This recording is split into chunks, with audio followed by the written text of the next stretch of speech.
Hello guys. Hello students. मैं ऋतिक मिश्रा आपका स्वागत करता हूं सबसे अमेजिंग चैनल सक्सेस वाला पे। ठीक है, जिस पे अब आपका पढ़ना काफ़ी आसान हो चुका है। और जैसा कि हम लोगों ने अपने पिछले वीडियो में देखा हुआ था कि हम लोगों ने ग्रेविटेशन चैप्टर को कंप्लीट कर लिया था। एंड तो आज का जो हमारा दूसरा टॉपिक रहने वाला है वो काइनेमैटिक्स है। मतलब है इसके अंदर हम लोग मोशन और मोशन की बात करेंगे और उसके मोशन से अटैच जितने भी हमारे पैरामीटर्स होंगे उनका डिस्कशन करेंगे, राइट। अच्छा, ये वीडियो जैसा कि मैंने अपने पहली जो ग्रेविटेशन वीडियो बनी थी उसमें मैंने आपको ये चीज़ मेंशन की हुई थी कि बेटा ये वीडियो आपके सिर्फ जो मेन इंपॉर्टेंट चैप्टर से रिलेटेड जो इंपॉर्टेंट है सिर्फ वही इस लेक्चर के अंदर डिस्कस होगा। पूरा लेक्चर नहीं, बट हाँ उस लेक्चर का एक समरी टाइप में, एक शॉर्ट नोट्स टाइप में इस लेक्चर को मैं पढ़ाऊंगा। छोड़ूंगा कुछ भी नहीं। ये मत सोचेगा कि क्या सर कम पढ़ा देंगे, क्या बिल्कुल नहीं, कम बिल्कुल नहीं पढ़ाया जाएगा आपको। सारी चीज़ें आपको बताई जाएंगी, बट हाँ जिस एक्सप्लेनेशन के साथ, जिस ब्रीफनेस के साथ हम लोग पढ़ाते हैं रेगुलर क्लासेस, वैसी नहीं चल सकती क्लासेस। बिकॉज ऑफ कि हाँ, क्योंकि आपके पास अभी 13 अप्रैल है, 22 डेज यानी कि 22 डेज आपके पास रिमेनिंग है। जिसकी वजह से हम लोगों को करना क्या है, हार्ड वर्क तो करना ही करना है, पर अगर स्मार्ट वर्क के साथ में हार्ड वर्क करें तो ज़्यादा बेनिफिशियल होगा, राइट। तो इस चैप्टर में हम आपको ऐसा नहीं कि कुछ स्किप कर देंगे, बिल्कुल भी ऐसा नहीं है। बट हाँ करेंगे क्या, जैसे जहां पूरा डेरिवेशन करने वाला है वहां पर सिर्फ आपको उस डेरिवेशन की महत्वता बता देंगे, इंपॉर्टेंस बता देंगे, और जहां से क्वेश्चन बनेगा वो बता देंगे। और आई थिंक इससे ज्यादा स्टूडेंट को चाहिए नहीं, क्योंकि एग्जाम में आपको एक सिंगल टिक लगा के आना है कि रॉन्ग एंड राइट। तो उसके लिए आपको अगर एक्सप्रेशन भी याद रहेगा, फॉर्मूलाज भी याद रहेंगे, तो दैट्स इनफ, राइट। तो इसी के साथ मैं शुरुआत करता हूं आज के चैप्टर की। और एक छोटी सी आप लोगों से रिक्वेस्ट है कि आप ऐसे ही हमारा सहयोग करते रहिए, ऐसे ही हमारा जो है साथ देते रहिए और सक्सेस वालों को काफ़ी प्यार देते रहिए। और जो भी बच्चा इस चैनल को देख रहा हो, please I am requesting you कि इस चैनल को सब्सक्राइब करें। जिससे होगा क्या, you have to get the updated video on success वाला platform, right. Now we move towards our topic, which is kinematics, and we know that what is kinematics. If we break this spelling into two parts, मतलब अगर इनको हम दो भागों में divide कर दें तो इसका मतलब बेटा क्या निकल के आता है। काइन का मतलब होता है मोशन, याद रखिए, काइन का मतलब होता है मोशन। और मैटिक्स का मतलब होगा, अगर देखा जाए तो कैलकुलेशन। क्या मैटिक्स का मतलब हो गया कैलकुलेशन। तो इसका मतलब ये हुआ कि हम लोग इस लेक्चर में क्या देखेंगे, इस लेक्चर में हम लोग देखेंगे मोशन का कैलकुलेशन देखेंगे। क्या देखेंगे, मोशन का कैलकुलेशन देखेंगे। तो इसी को हमने क्या नाम दे दिया, काइनामेटिक्स, है ना। मैथमेटिक्स जैसे होता है वैसे हमारा हो गया काइनामेटिक्स। अब थोड़ा मैं आप लोगों से एक सवाल ये करूंगा, पॉज करके इसका आंसर अपने दिमाग में सोचिएगा, मैं तो तुरंत आपको बताऊंगा कि यहां पर आप लोगों ने मोशन की ही कैलकुलेशन क्यों की। भाई चैप्टर हम लोग पढ़ते हैं 10th में, मोशन चैप्टर पढ़ते हैं। क्या पढ़ते हैं, मोशन चैप्टर पढ़ते हैं। तो चैप्टर बनाने वाले ने क्यों चैप्टर मोशन बनाया। भाई रेस्ट भी चैप्टर तो हो सकता है। जिस तरीके से मोशन चैप्टर हो सकता है, मोशन के बारे में हम लोग इतना ज्यादा पढ़ सकते हैं, तो क्या हम लोग रेस्ट के बारे में नहीं पढ़ सकते, क्या बिल्कुल पढ़ सकते हैं ना। तो बेटा रेस्ट के बारे में क्यों नहीं पढ़ सकते हैं, इसके बारे में जरा जवाब दें। पॉज करें वीडियो को और सोचें। अच्छा सोच लिया, तो जिन बच्चों ने सोच लिया हो बेटा, वो आंसर अपना कमेंट बॉक्स में मुझे दे देंगे कि सर इस वजह से हम लोग रेस्ट चैप्टर को नहीं पढ़ते। बाकी मैं आंसर बता रहा हूं, उसको मैच करिए कि क्यों मोशन ही चैप्टर आपको पढ़ाया जाता है, रेस्ट चैप्टर क्यों नहीं पढ़ाया जाता है। एक्चुअली बेटा होता क्या है, जब कोई भी बॉडी आपके पास होती है तो उस बॉडी के पास पैरामीटर्स एसोसिएटेड रहते हैं, राइट। जैसे अभी मैं कह दूं ये बॉटल है, तो इस बॉटल के पास इसका वेलोसिटी पैरामीटर है, एक्सेलरेशन पैरामीटर है, मोमेंटम, दुनिया भर की चीजें इसके पास हैं। समझिए, भले उनकी वैल्यू जीरो हो। जैसे हमारे बॉडी के अंदर कोलेस्ट्रॉल होता है, बढ़ जाता है, शुगर पहले से ही होती है, बढ़ जाती है, आयरन होता है, तो चीजें पहले से ऑलरेडी एग्जिस्टेड हैं। बट हाँ उनका बढ़ना या घटना, समझ रहे हैं ना, आई थिंक आप मैच कर पा रहे होंगे मैं पूछने की कोशिश क्या कर रहा हूं। तो रेस्ट में बेटा क्या है, अगर हम रेस्ट की बात करते हैं तो अगर कोई भी बॉडी रेस्ट पे है, इसका मतलब है कि उसकी चाहे इनिशियल वेलोसिटी आप देख लीजिए, समझिए बेटा, अगर आपके पास बॉटल है तो उसके पास उसका मोमेंटम होना चाहिए। अब मोमेंटम उसके स्टेट ऑफ बॉडी के हिसाब से डिसाइड होगा। अगर वो बॉडी रेस्ट पे है तो उसका मोमेंटम जीरो, अगर वो बॉडी मोशन में है तो उसका momentum p is equals to mv, है ना। पर हम ये तो नहीं कह सकते कि इस बॉडी के पास इसका मोमेंटम नहीं है, इस बॉटल के पास इसका मोमेंटम नहीं है। बेटा इसके पास इसका मोमेंटम है, पर है कितना, जीरो है। वजह, क्योंकि बेटा इसकी वेलोसिटी जीरो है, ये रेस्ट पे है। बिल्कुल सही बात है सर, एकदम सही बात है। तो बेटा initial velocity zero, final velocity वो भी जीरो। अब जब वेलोसिटी जीरो तो सर इसका एक्सेलरेशन, अरे बेटा वो भी जीरो। अच्छा सर, एक्सेलरेशन जीरो तो सर इसका, अगर एक्सेलरेशन जीरो हो गया और वेलोसिटी भी जीरो है तो सर इसका मोमेंटम कितना, सर जीरो। अच्छा मोमेंटम जीरो हो गया तो अगली चीज क्या जीरो होगी सर, डिस्टेंस भी जीरो, कुछ चल ही नहीं रहा। Distance zero, displacement zero, speed zero, kinetic energy zero, अगर वो ग्राउंड पे है तो उसकी पोटेंशियल एनर्जी भी जीरो, अगर कुछ हाइट पे नहीं है। तो जरा ध्यान से देखो हो क्या रहा है। जब हम रेस्ट, अगर कोई भी एग्जाम या कोई भी चैप्टर बनाने वाला, मान लो मैंने चैप्टर बनाया तो मैंने क्यों रेस्ट चैप्टर नहीं बनाया, इन वजह से, क्योंकि बेटा अगर हम रेस्ट चैप्टर ले लेंगे तो हम इन सारे पैरामीटर्स के बारे में जान ही नहीं पाएंगे ना डिस्टेंस निकाल पाएंगे, ना डिस्प्लेसमेंट जान पाएंगे क्या होगा। मतलब चैप्टर को शुरू करने से पहले ही चैप्टर खत्म हो जाएगा, समझ रहे हैं ना। अगर हम लोग रेस्ट चैप्टर ले लेते तो चैप्टर को शुरू करने से पहले ही चैप्टर का दी एंड हो जाता है, बिकॉज हर एक पैरामीटर तो जीरो हो रहा है। अब जीरो के बारे में क्या बताया जाए आपको, हालांकि जीरो का बहुत महत्व है, पर यहां पर जीरो की क्या वैल्यू है, अगर वेलोसिटी जीरो सब कुछ जीरो तो नहीं हो सकता। तो बेटा ये दोनों ही हमारी स्टेट ऑफ बॉडी होती है, क्या होती है, बॉडी की दोनों स्टेट हैं। तो ये रेस्ट चैप्टर यानी कि बॉडी की रेस्ट स्टेट पर हम उससे एसोसिएटेड कई सारे पैरामीटर्स का डिस्कशन नहीं कर पाते हैं। इस वजह से चैप्टर को क्या सेलेक्ट किया गया, मोशन चैप्टर सेलेक्ट किया गया। और इसी मोशन चैप्टर जब करते हैं तो मोशन का मतलब क्या होता है, जब बॉडी अपनी पोजीशन को टाइम के साथ साथ चेंज करे, ठीक है। यहां पर टाइम बढ़ता जा रहा है, टाइम जीरो से टाइम मान लो 2 सेकेंड हो गया, पर velocity, final, initial, acceleration, momentum, distance, displacement, energy and वगैरह वगैरह जितनी भी आपकी चीजें हैं वो सारी की सारी जीरो है। बट जैसे ही बॉडी आपकी पोजीशन चेंज करेगी तो वैसे ही उसके साथ एसोसिएटेड जितने भी पैरामीटर्स हैं उनके बारे में एक एक्सप्लेनेशन आ जाता है ना। जैसे कल बताया था कि पेंट से फल गिरने पर न्यूटन ने पूरी जो है अपनी न्यूटोनियन मैकेनिक्स बना डाली, ग्रेविटेशन इतना बड़ा चैप्टर बना दिया। तो एक वजह मिलनी चाहिए कुछ पढ़ने के लिए, तो उसकी वजह यही है कि बेटा मोशन में जैसे ही पोजीशन चेंज होता है, जैसे ही इनर्शिया ब्रेक होती है, वैसे ही उससे एसोसिएटेड पैरामीटर्स जो है वो अपना रोल प्ले करने लगते हैं। तो आज उन्हीं पैरामीटर्स के बारे में हम अपना प्रॉपर डिस्कशन करेंगे और जो भी चीजें इसके अंदर है वो हम लोग डिस्कस करेंगे। तो आ जाइए भाई, चलिए। तो काइनेमैटिक्स में बेटा हम मोशन की स्टडी करेंगे, ठीक है, मोशन की स्टडी करेंगे। मोशन की स्टडी करने का मतलब क्या है, ये हमारी बीएमडब्ल्यू है, ठीक है, ये हमारी बीएमडब्ल्यू है और ये अभी रेस्ट पे है, ठीक है, ये भी रेस्ट पे है। इसका मतलब है इसकी इनिशियल वेलोसिटी जीरो है, इसकी फाइनल वेलोसिटी जीरो है। तो अब हम कुछ भी नहीं कर सकते, यानी कि ये स्टेट ऑफ रेस्ट हो गई।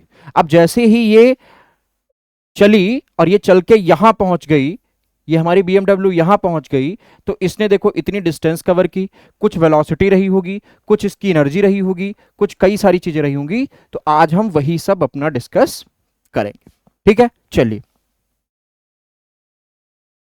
बढ़ जाए आगे, चलिए। तो चैप्टर 2, तो चैप्टर पर ध्यान मत दीजिए, चैप्टर 2, चैप्टर 3, चैप्टर 4 कुछ भी चैप्टर हो, बट आप जो यहां पे हेडिंग्स आ रही हैं, जो हेडलाइंस आ रही हैं, आप उनको ध्यान दीजिए।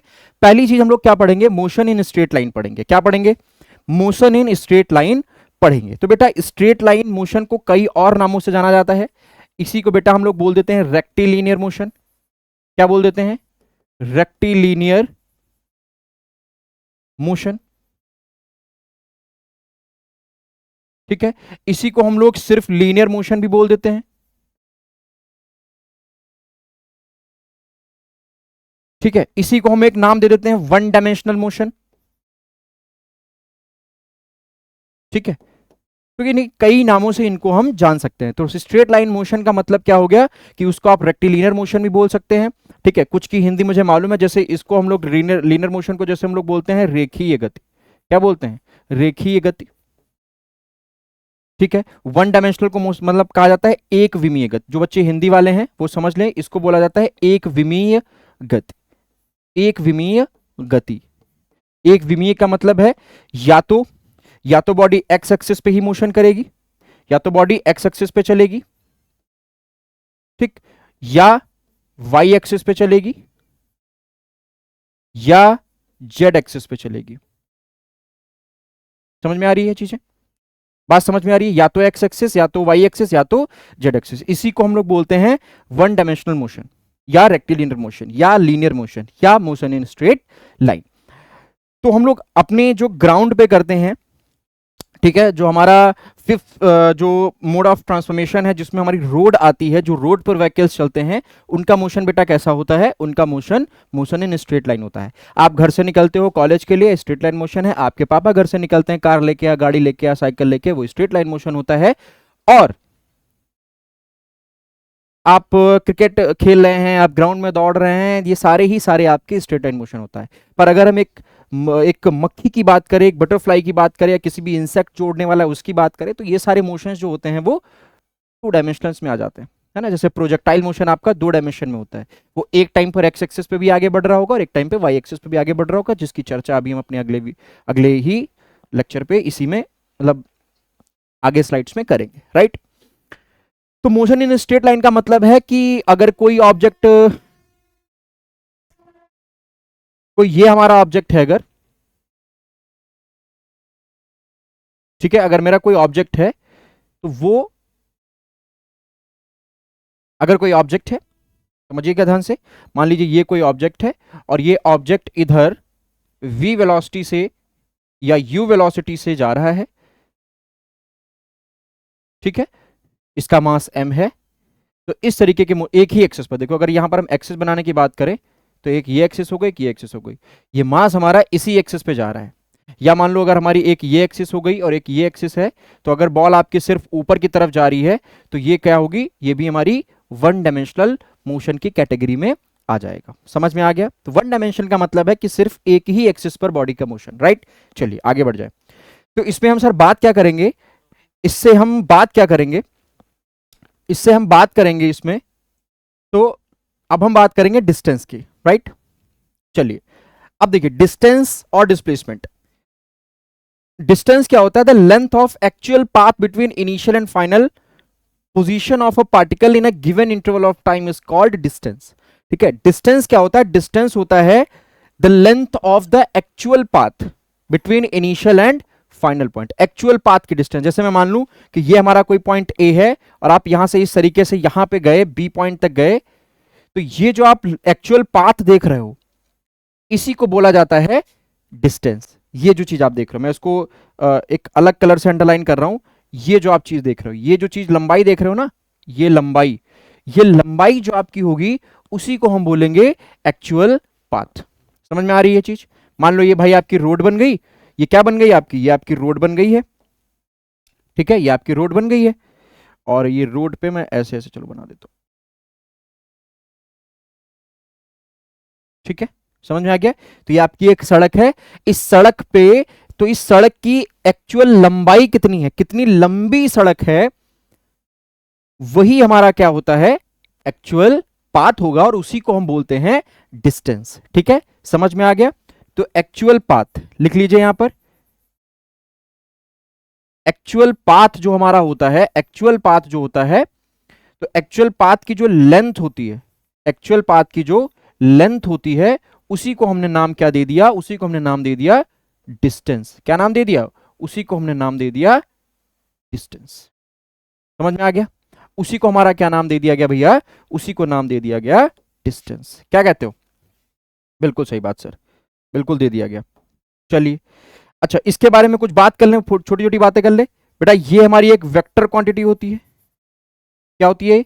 ये हमारी एक, ओ सॉरी, क्या सर, कहाँ दिमाग है? ये हमारी स्केलर क्वांटिटी होती है। क्या होती है भैया?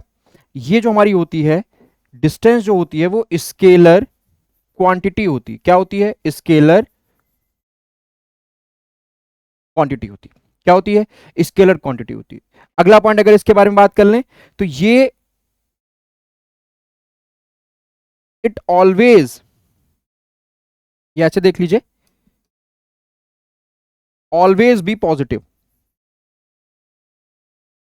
ऑलवेज बी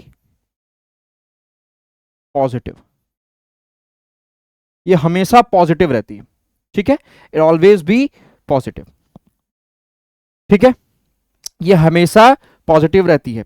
जो सबसे महत्वपूर्ण बात है जो आपको डिस्टेंस और डिस्प्लेसमेंट को में आपस में डिस्क्रिमिनेट करेगी वो क्या है? For a closed path, for a closed path, for a closed path distance is not zero. ठीक है, एक क्लोज पाथ के लिए हमारी डिस्टेंस जो होती है वो जीरो नहीं होती है। याद रखिएगा, एक क्लोज्ड पाथ के लिए हमारी डिस्टेंस जीरो नहीं होती है। समझ में आ गया? सर इसको डिनोट किससे करेंगे? तो इसको डिनोट बेटा आपकी मर्जी है। ठीक है, आप अपनी मर्जी के मालिक हैं।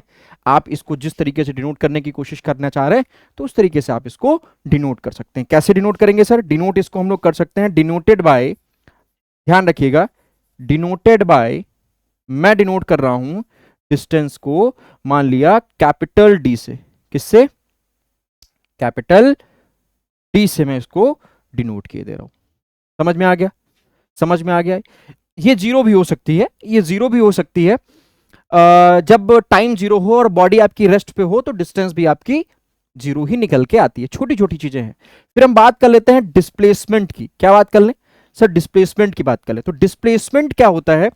डिस्प्लेसमेंट एक शॉर्टकट होता है, शॉर्टेस्ट डिस्टेंस होती है। कहते नहीं भाई, अगर आपको ऐसे और ऐसे जाना है, समझिए, मान लो आपको वहां पहुंचना है, ट्रायंगल दिमाग पे बनाइए, आप यहां खड़े हैं और आपको वहां जाना है। कहां जाना है? ऐसे दिख नहीं रहा, मान लो आपको यहां इस पॉइंट तक जाना है, तो आप कैसे जा सकते हो? या तो ऐसे जाके और यहां से ऐसे मुड़ जाओ, या एक शॉर्टकट यहीं से इसी पॉइंट से सीधे इस पे चले जाओ। तो ये शॉर्टकट तरीका हो गया, यहां से यहां जाने का शॉर्टकट, और ऐसे जाओ पहले फिर ऐसे जाओ, तो ये एक लॉन्ग पाथ हो गया। तो डिस्प्लेसमेंट क्या होता है? एक शॉर्टेस्ट डिस्टेंस होती है, एक शॉर्टकट होता है। ठीक है, उसी को डिस्प्लेसमेंट बोला जाता है। पर मैं आपको बता रहा हूं, आप याद कैसे रखिए, जब भी डिस्प्लेसमेंट आपको निकालना हो आप इनिशियल पॉइंट पकड़िए और फाइनल पॉइंट पकड़िए और उन दोनों को आपस में जोड़ दीजिए, उसी को बोला जाता है डिस्प्लेसमेंट।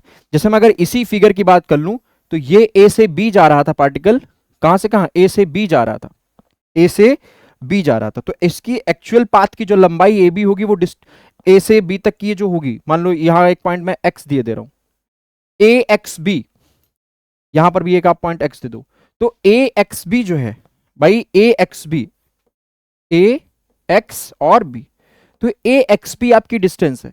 पर मैं ये कह दूं आपसे कि यहां से यहां तक की आप लाइन मिला दीजिए इस तरीके से, ऐसे।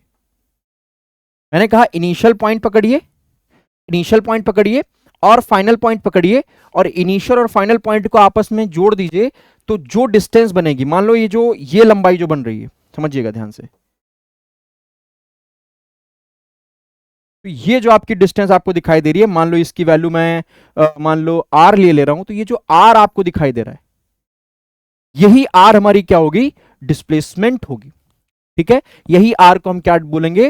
डिस्प्लेसमेंट बोलेंगे। तो लिखा था straight and shortest path between the final and initial position of a body is called displacement. उसी को डिस्प्लेसमेंट कहा जाता है। शॉर्टकट में द डिस्टेंस बिटवीन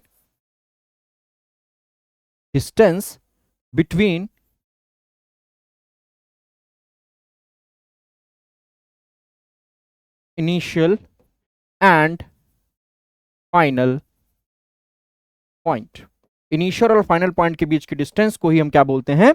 डिस्प्लेसमेंट। सोचो, डिस्प्लेसमेंट एक प्रकार की डिस्टेंस ही है, पर वो शॉर्टेस्ट डिस्टेंस है इनिशियल और फाइनल पॉइंट के बीच की। अच्छा, अब इसी के बारे में बात कर लें क्या भाई, कि ये तो शॉर्टेस्ट डिस्टेंस हो गई, दूसरी, ये एक वेक्टर क्वांटिटी होती है। क्या होती है? ये एक हमारी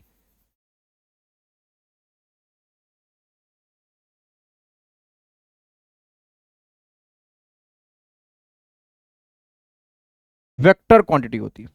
ठीक है, डिस्प्लेसमेंट कैसी क्वांटिटी हो गई? वेक्टर क्वांटिटी हो गई। ठीक है, ये इट कैन बी, समझिए ध्यान से, it can be, it can be positive, negative, it can be positive और नेगेटिव। ये पॉजिटिव भी हो सकती है और ये नेगेटिव भी हो सकती है। पॉजिटिव नेगेटिव इसकी वैल्यू दोनों ही हो सकती हैं। अच्छा, अगला पॉइंट क्या कर ले, जो सबसे महत्वपूर्ण बात है कि for a closed path, for a closed path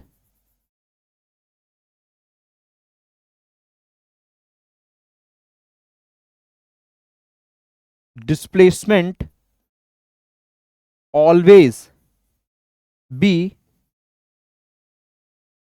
zero. Closed path के लिए डिस्प्लेसमेंट हमेशा क्या रहेगा? क्लोज्ड पाथ के लिए डिस्प्लेसमेंट हमेशा हमारा जीरो ही रहने वाला है। समझ में आ रहा है? समझ में आ रहा है कि नहीं आ रहा है? तो क्लोज्ड पाथ के लिए हमारा जो डिस्प्लेसमेंट रहेगा वो हमेशा क्या रहेगा सर? जीरो ही रहेगा। और सबसे महत्वपूर्ण बात अगर हम बात कर लें, महत्वपूर्ण क्या, डिनोट करने की बात कर लें, तो इट इज डिनोटेड बाय, लिख लीजिए, इट इज डिनोटेड बाय, चलो इसको हम क्या दे दें? स्मॉल डी दे दें। क्या दे दें? स्मॉल डी दे दें। समझ में आ गया? क्या दे दें? स्मॉल डी दे दें। It is denoted by small T. समझ में आ गया? तो इसको लिखते वक्त हम क्या लिख देंगे? इसके ऊपर इस तरीके से वेक्टर लगा देंगे। वेक्टर क्वांटिटीज आप लोग जानते हो कि वो क्वांटिटीज जिनको डिफाइन करने के लिए डिस्प्लेसमेंट, सॉरी, डायरेक्शन और मैग्नीट्यूड दोनों की जरूरत पड़ती है।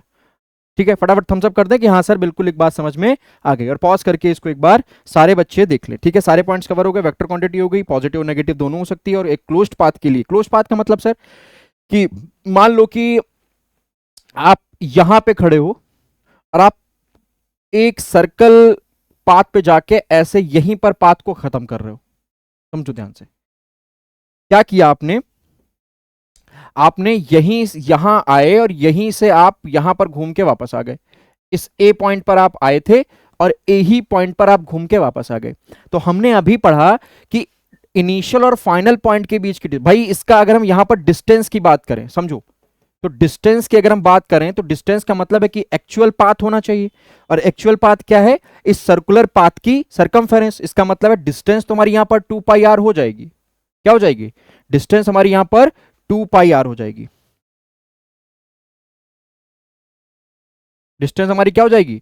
2 पाई आर। पर अगर हम डिस्प्लेसमेंट की बात करें, किसकी बात करें? अगर हम डिस्प्लेसमेंट की बात करें बच्चा, तो ध्यान से देखो, डिस्प्लेसमेंट होता है इनिशियल और फाइनल पॉइंट के बीच की डिस्टेंस। तो इनिशियल पॉइंट भी यही है और फाइनल पॉइंट भी यही है, तो दोनों के बीच की डिस्टेंस हो गई हमारी जीरो। इस वजह से डिस्प्लेसमेंट भी हमारा कितना हो गया? डिस्प्लेसमेंट भी हमारा हो गया जीरो। लो भाई, यहां पर मैंने आपको एग्जाम्पल करके भी समझा दिया। अब आई होप अब किसी बच्चे को इसमें प्रॉब्लम नहीं होनी चाहिए।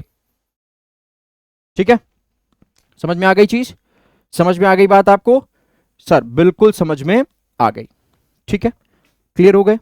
अच्छा, यहां पर भी आप एक और चीज डिस्कस कर लीजिए।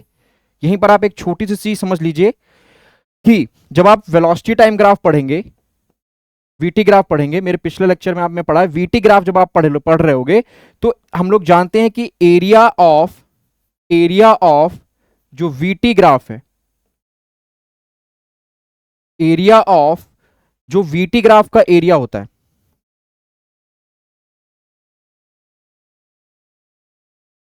ठीक है, समझिए ध्यान से, एरिया ऑफ वीटी ग्राफ,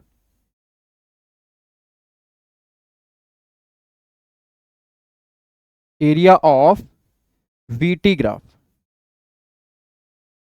जो होता है, उससे हमें क्या मिलता है? उससे हमें मिलता है डिस्टेंस एंड डिस्प्लेसमेंट। ठीक है, याद रखिए। अगर आपके पास कोई भी वेलोसिटी टाइम ग्राफ दिख जाए तो वेलोसिटी टाइम ग्राफ के एरिया से हम लोग डिस्टेंस और डिस्प्लेसमेंट कैलकुलेट कर सकते हैं, और उसी वेलोसिटी टाइम ग्राफ के स्लोप से, ये तो एक एरिया की बात हो गई, अगर हम उसका स्लोप निकाल लें तो हर एक बच्चा यहां पर जानता है कि स्लोप से क्या मिलेगा सर, स्लोप से हमको मिलता है एक्सेलरेशन।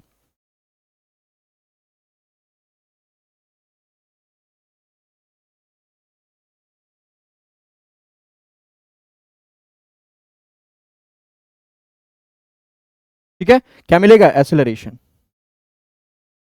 क्लियर है, समझ में आ गया। जैसे मैं बताऊं आपको, जैसे आपके सामने मान लीजिए ये इस तरीके का क्वेश्चन आ जाए, मैं डिस्प्लेसमेंट और डिस्टेंस की एक बात बता रहा हूं बस छोटा सा, कि मान लो आपके पास इस तरीके का कोई सवाल आ जाए, समझिए, मान लीजिए इस तरीके का आपके पास कोई क्वेश्चन आ गया, बहुत फेमस क्वेश्चन ऐसे पूछे जाते हैं। मान लीजिए इस तरीके का आपके पास कोई एक सवाल आ गया, जैसे यहां पर वो डेटा दे दे कि ये मान लो 0 हो गया, ये यहां पर मान लो जो है 5 हो गया, ये यहां पर मान लो 10 हो गया, यहां पर मान लो 15 हो गया, ठीक, ये यहां पर मान लो 20 हो गया, यहां पर मान लो 25 हो गया, और ये यहां पर मान लो 30 हो गया। ठीक है, समझिए इस बात को। तो इसमें आप, अब अगर आपसे वो कह दे कि डिस्टेंस निकालो और डिस्प्लेसमेंट निकालो, तो मैं जो चीज आपको बताने जा रहा हूं उसको ध्यान से बस समझिएगा। पेन चेंज कर लेते हैं, ठीक है। क्या निकालो, डिस्टेंस निकालो और डिस्प्लेसमेंट निकालो। अगर आपके सामने ऐसी बात आ जाए तो आपको ध्यान रखना है कि सबसे पहली चीज तो आपको एरिया निकालना है। तो मैं बता दूं कि ये दोनों ही जो फिगर आ रहे हैं वो ट्रेपेजियम के हैं। किसके हैं, किसके हैं ये दोनों फिगर, ट्रेपेजियम के हैं। बहुत ध्यान से देखने वाली ये चीज है। और ट्रेपेजियम का जो एरिया होता है, याद रखिए, एरिया ऑफ ट्रेपेजियम क्या होता है, 1/2 sum of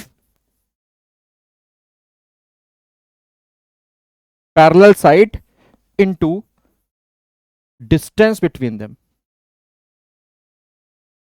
distance between them का मतलब उन दो पैरेलल साइड के बीच की डिस्टेंस। देम वर्ड जो है वो पैरेलल साइड के लिए यूज किया गया है। बात समझ में आ रही है। अब जैसे इस क्वेश्चन आपका, आपके मान लो एग्जाम में आ गया, इस क्वेश्चन से आपको डिस्टेंस और डिस्प्लेसमेंट निकालना है, तो जो मैं सबसे इंपॉर्टेंट चीज बताने जा रहा हूं उसको आपको ध्यान में रखना है। क्या, कि सर ये एक एरिया A1 है और ये एक एरिया A2 है, और इस ग्राफ से अगर हम ये वाला फॉर्मूला लगा के ट्रेपेजियम A1 का एरिया और ट्रेपेजियम A2 का एरिया निकाल लें, वन, ये पहला ट्रेपेजियम हो गया, ये दूसरा ट्रेपेजियम हो गया, अगर इन दोनों की मदद से, अगर इन दोनों की मदद से हम एरिया निकालने, इस फॉर्मूले की हेल्प से इन दोनों ट्रेपेजियम के एरिया निकाल ले, तो याद रखना जब आप डिस्टेंस निकाल रहे होगे तो दोनों एरिया को आपस में ऐड करना पड़ेगा, यानी कि आपको A1 प्लस A2 करना पड़ेगा। याद रखिएगा, आप ट्रेपेजियम का, अब ये सवाल आपके लिए SW है, मैं आपको जो मेन पॉइंट है वो चीज बता दे रहा हूं। A1 और A2 को आपस में आप ऐड कर देंगे। फिर बात आएगी डिस्प्लेसमेंट की, तो याद रखना जोड़ना इसमें भी है, पर हम लोग जानते हैं कि डिस्प्लेसमेंट एक वेक्टर क्वांटिटी है। तो A1 प्लस माइनस का A2, यानी कि रिजल्ट में हमें क्या मिलेगा, A1 माइनस A2। याद रखिएगा, जब भी आपको कोई ग्राफ का क्वेश्चन आ जाए, क्या आ जाए, जब भी आपके सामने ग्राफ का क्वेश्चन आ जाए,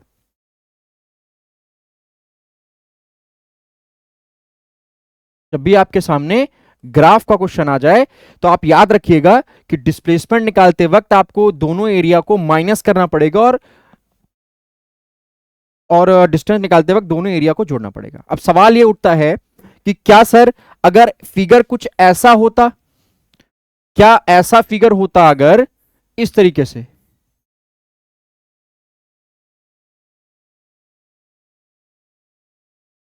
तब भी तो सर ये दो ट्रेपेजियम A1 A2 और यहां पर तो कोई एरिया बनी नहीं था, क्या तब भी सर हम डिस्प्लेसमेंट के लिए दोनों एरिया को माइनस करते, नहीं, तब नहीं।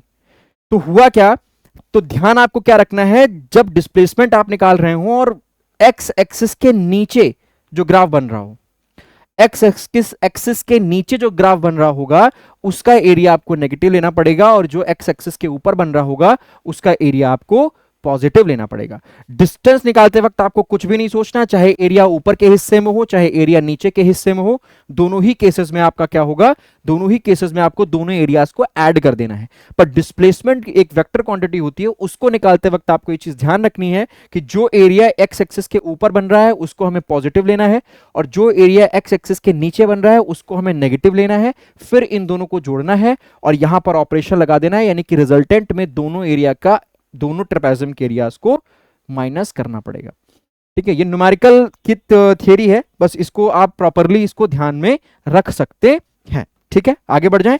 तो वही मैंने बताया कि एरिया ऑफ वीटी ग्राफ जो हमें देता है डिस्टेंस और डिस्प्लेसमेंट देता है, और स्लोप जो देता है वो हमें एक्सेलरेशन प्रोवाइड कराता है। तो इस क्वेश्चन को आप लोग HW में लगाएंगे। ठीक है, आगे बढ़ जाएं। फिर बात आती है स्पीड और वेलोसिटी की। तो स्पीड क्या है? Speed of an object is defined as the time rate of change of position of object in any direction. देखो, जहां ये वर्ड आ गया इन एनी डायरेक्शन, तो समझ जाइएगा बेटा कि ये हमारी कैसी क्वांटिटी होती है, ये हमारी स्केलर क्वांटिटी होती है। कैसी क्वांटिटी होती है? ये हमारी स्केलर क्वांटिटी होती है। Measured by the distance travelled by the object in unit time in any direction. तो स्पीड का मतलब होता है, अगर इतनी बड़ी डेफिनेशन आपको ना समझ में आए तो आप एक डेफिनेशन नॉर्मली ऐसे लिख सकते हैं, वो सर क्या है? वो ये है, the rate of change of distance, rate of change of distance is called speed। ठीक है, उसको हम क्या नाम दे देंगे? उसको हम नाम दे देंगे स्पीड का। क्या नाम दे देंगे? उसको हम नाम दे देंगे स्पीड का। बात समझ में आ गई? उसको हम नाम दे देंगे स्पीड का। दूसरी चीज हम बात करते हैं, it is a scalar quantity. और कॉमन सी बात है, जब वो डिस्टेंस के लिए बात कर रहा है तो वो स्केलर ही होगा। It is a scalar quantity, ये एक स्केलर क्वांटिटी की कैटेगरी में आता है। अच्छा, आगे देख लें, और एक पॉइंट देखते हैं। क्या? It can never be, it can never तो नहीं लगा सकते, इट कैन क्या लिखे, एक मिनट, ऐसे नहीं लिखो। देखो, क्या स्पीड कभी नेगेटिव में हो सकती है? नहीं। वही सेम काम कि it can be positive, it can be positive और नेगेटिव। ये पॉजिटिव और नेगेटिव दोनों हो सकती है। अच्छा, स्पीड, टाइम अगर जीरो है तो स्पीड जीरो हो सकती है, टाइम अगर जीरो है तो स्पीड आपकी जीरो हो सकती है। ठीक, तो वो कॉमन सेंस की बात हो गई। और कौन से हमारे पॉइंट रह गए? It is scalar quantity, it can be positive और नेगेटिव, ये। और the rate of change of distance is called speed. अगर इसको हम लोग लिखना चाहें तो स्पीड को अगर हम स्मॉल एस से दिखाएं तो स्मॉल एस डिस्टेंस को हमने कैपिटल डी माना, तो कैपिटल डी अपॉन टी, ये इसका एक छोटा सा फॉर्मूला बन जाएगा। ठीक, जैसे आप लोग हिंदी में पढ़ते हो, चाल बराबर दूरी बटा समय, वही चीज है। ठीक है, इट कैन बी पॉजिटिव और negative. The rate of change of distance is called speed, it is a scalar quantity. ठीक है, और इसके बारे में बहुत ज्यादा बात नहीं करनी है क्योंकि बहुत बच्चों को सब चीजें पता है। It is defined as the rate of change of displacement. जाहिर सी बात है, वेलोसिटी है, वेक्टर क्वांटिटी है, तो ये वेक्टर के बारे में ही बात कर रहा है। डिस्प्लेसमेंट यानी कि वेलोसिटी को हम v से दिखाएंगे, v is equals to small d upon t। Rate of change of displacement is called velocity. जाहिर सी बात है, ये एक वेक्टर क्वांटिटी होगी, ये एक हमारी वेक्टर क्वांटिटी होगी। और दूसरी पॉइंट इसके बारे में, इट कैन बी, गलत लिख रहा है यहां पे, गलत लिख गया है, पे कोई बता भी नहीं रहा। It always be positive. क्या बात है सर यार, कोई बात नहीं, कोई बात नहीं, कोई बात नहीं, कोई बात नहीं। It always be, sorry, it always be positive. Speed हमेशा पॉजिटिव रहेगी। ये हम नहीं कह सकते कि हाँ किसी बॉडी की स्पीड -10 है, वो हमेशा +10 रहेगी, डायरेक्शन से उसके मतलब नहीं होता। इट कैन बी पॉजिटिव और नेगेटिव, इसमें लिखना था, तो मेरे दिमाग में शायद इधर वेलोसिटी चल रहा होगा, कोई बात नहीं, पॉजिटिव और नेगेटिव, पॉजिटिव और नेगेटिव, ठीक है। और ये मैंने आपको लिख दिया। अच्छा, यूनिट की अगर हम बात करें, यूनिट की बात करें तो यूनिट इसमें भी किलोमीटर पर आवर हो सकती है, ठीक है, किलोमीटर पर आवर हो सकती है, मीटर पर सेकेंड हो सकती है, ठीक है, और बहुत चीज़ें, अगर आप एस्केप वेलोसिटी वगैरह की बात करोगे तो किलोमीटर पर सेकंड में भी जा सकती है। अच्छा, इसमें भी यूनिट आपकी सेम रहने वाली है, ठीक है, यूनिट आपकी इसमें भी सेम रहेंगी। इसमें भी किलोमीटर पर आवर हो सकती है, पर आवर हो सकती है, मीटर पर सेकंड भी आप हर अलग अलग सिस्टम में लिख सकते हैं, ठीक है, समझ में आ गया। अच्छा, इसका कोई क्लोज्ड पाथ से लेना देना नहीं है कि क्लोज्ड पाथ जीरो होगा तो क्या बॉडी की डिस्प्लेसमेंट जीरो होने की वजह से क्या बॉडी की वेलोसिटी भी जीरो होगी? नहीं, बॉडी की वेलोसिटी जीरो नहीं होगी। आगे बढ़ जाया जाए। चलिए, बात आती है फिर एक्सेलरेशन की। ये सब पैरामीटर्स हम लोग डिस्कस कर रहे हैं। एक्सेलरेशन क्या होता है? जहां पर वेलोसिटी होगी वहां पर एक्सेलरेशन होगा। क्या ये बात सच है? जहां पर वेलोसिटी होगी वहां पर एक्सेलरेशन होगा। क्या ये बात सच है? बिल्कुल गलत है। हाँ, पर जहां पर चेंज इन वेलोसिटी होगी वहां पर एक्सेलरेशन होगा। बिल्कुल सही बात है। वेलोसिटी जहां पर है वहां पर एक्सेलरेशन हो ये कंपलसरी नहीं है, बट कंपलसरी क्या, मान लो अगर वेलोसिटी यूनिफॉर्म है, तुम घर से निकले 10 की स्पीड से, तुम्हारे पापा ने तुम्हें 2 थप्पड़ मार के भेजा, बेटा गाड़ी पहली बार चला रहे हो तो 10 में निकले हो तो 10 पे ही वहां स्कूल पहुंचना, तो आपकी वेलोसिटी तो पूरी जर्नी में यूनिफॉर्म रही है, तो क्या वहां पर एक्सेलरेशन आएंगे? नहीं आएंगे। एक्सेलरेशन वहां आपको दर्शन नहीं देंगे, क्योंकि एक्सेलरेशन का कहना यह है कि बेटा मुझे वहीं इनवाइट करना जहां चेंज इन वेलोसिटी हो। तो तभी देखो लिखा भी हुआ, it is defined as the rate of change of velocity. सीधे लिख सकते थे it is defined as the rate of velocity, नहीं, rate of change of velocity को हम लोग क्या बोलते हैं? एक्सेलरेशन नाम दिया गया।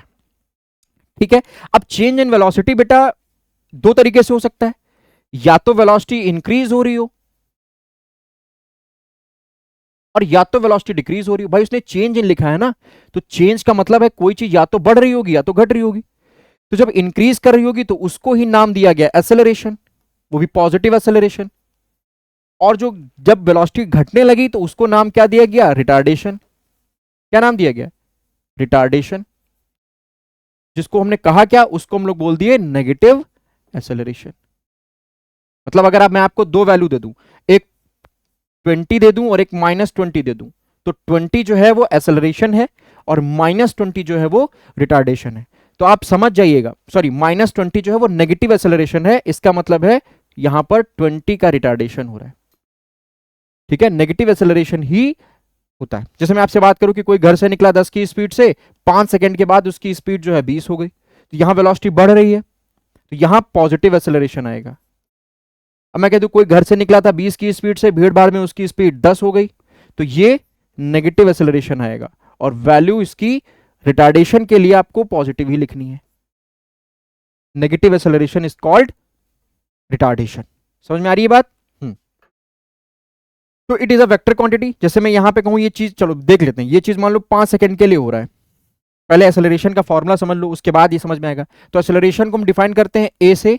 तो एक्सेलरेशन क्या होता है? चेंज इन वेलोसिटी, यानी कि final velocity minus initial velocity divide by time.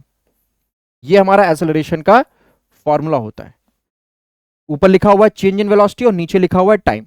अब देखो जैसे इसमें लगाओ फॉर्मूला, इनिशियल वेलोसिटी इसकी 10 है, अगर यहां से मैं एक्सेलरेशन निकाले, बस एक एग्जांपल दे रहा हूं, ये 10 है, ये 20 है, तो फाइनल वेलोसिटी हो गई 20 और इनिशियल वेलोसिटी हो गई 10, और ये कांड जो हो रहा है वो 5 सेकंड में हो रहा है, यानी कि एक्सेलरेशन कितना आ गया? 10/5, मतलब 2 मीटर पर सेकंड स्क्वायर। देखो पॉजिटिव एक्सेलरेशन की वैल्यू पॉजिटिव आ रही है +k2। अच्छा, अब जरा यहां बात कर लो, इस केस में एक्सेलरेशन की बात कर लो, तो एक्सेलरेशन की वैल्यू कितनी आ रही है? फाइनल वेलोसिटी 10 है, इनिशियल वेलोसिटी 20 है, तो 10 - 20, ये भी कांट 5 सेकंड में हो रहा हो, तो एक्सेलरेशन इज इक्वल्स टू, देखो माइनस का 10/5 आ रहा है, यानी कि माइनस का 2 आ रहा है। तो यहां पर एक्सेलरेशन माइनस का 2 है। तो अगर हम इसी जगह पर आपसे पूछे कि रिटार्डेशन कितना है, तो आप रिटार्डेशन के लिए क्या लिखोगे?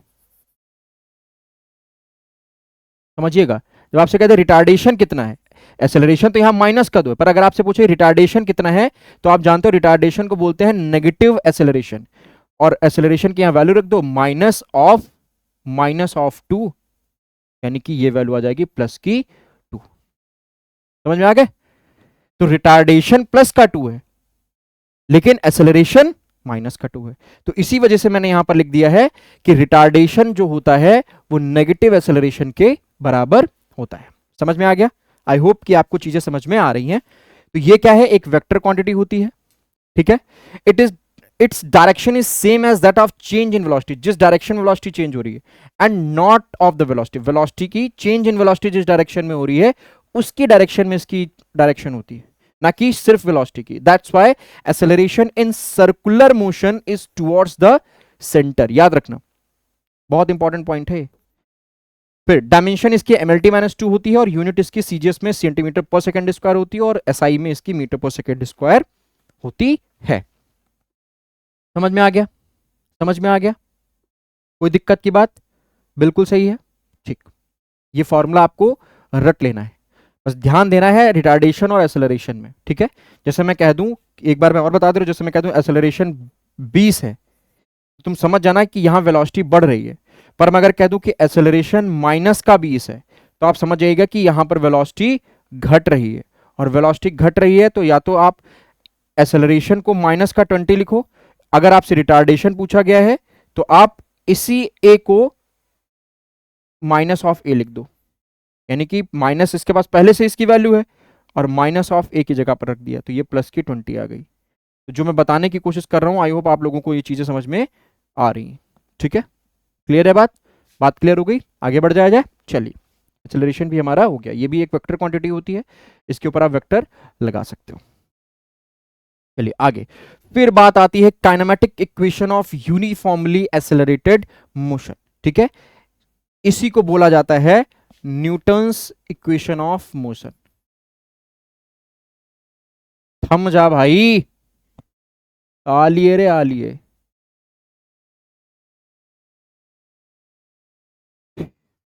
इसी को बोला जाता है न्यूटन्स, अरे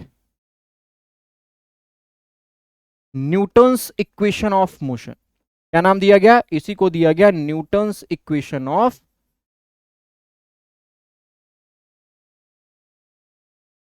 मोशन, ठीक है। अब ध्यान से देखना, ऊपर क्या लिखा हुआ है? एक्सीलरेटेड मोशन लिखा हुआ है, तो हम पहले एक्सेलरेटेड की इक्वेशंस लिखेंगे, ठीक है। पहले किसकी इक्वेशन लिखेंगे? एक्सेलरेटेड मोशन की इक्वेशन भाई साहब लिखी जाएगी। तो लिखिए, तो लिख रहे हैं, देखिए। आइए, पहली इक्वेशन, सिर्फ टू द पॉइंट बात करेंगे, ज्यादा बकवास नहीं। क्या है सर? पहली इक्वेशन क्या होगी?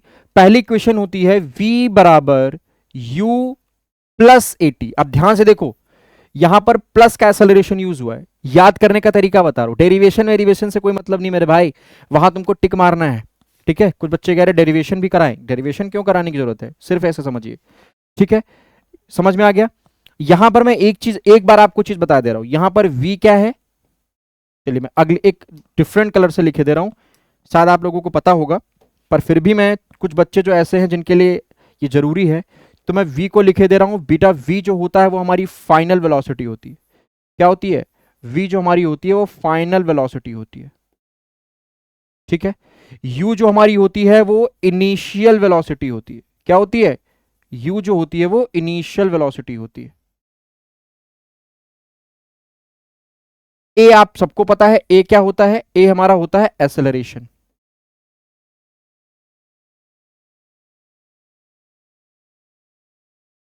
ए क्या हमारा होता है? ए हमारा होता है एक्सेलरेशन। और टी क्या हमारा होता है? टी हमारा होता है, टी हमारा क्या होता है? टी से होता है टाइम। बिल्कुल सही बात है, तो टी से हमारा क्या हो गया? टाइम हो गया। तो एक इक्वेशन आपकी ये हो गई। चलिए दूसरी इक्वेशन की बात कर ली जाए। अब दूसरी इक्वेशन में आपको नहीं बताऊंगा कि क्या क्या चीजें होती हैं, आप खुद ही इसके अंदर यूज होने वाले चीजें समझिए। क्या? एस बराबर u t plus half a t square, ठीक है। दूसरी इक्वेशन हमारी ये हो गई, एस बराबर u t plus half a t square. इन सबका डेरिवेशन बेटा वेलोसिटी टाइम ग्राफ से होता है, ठीक है।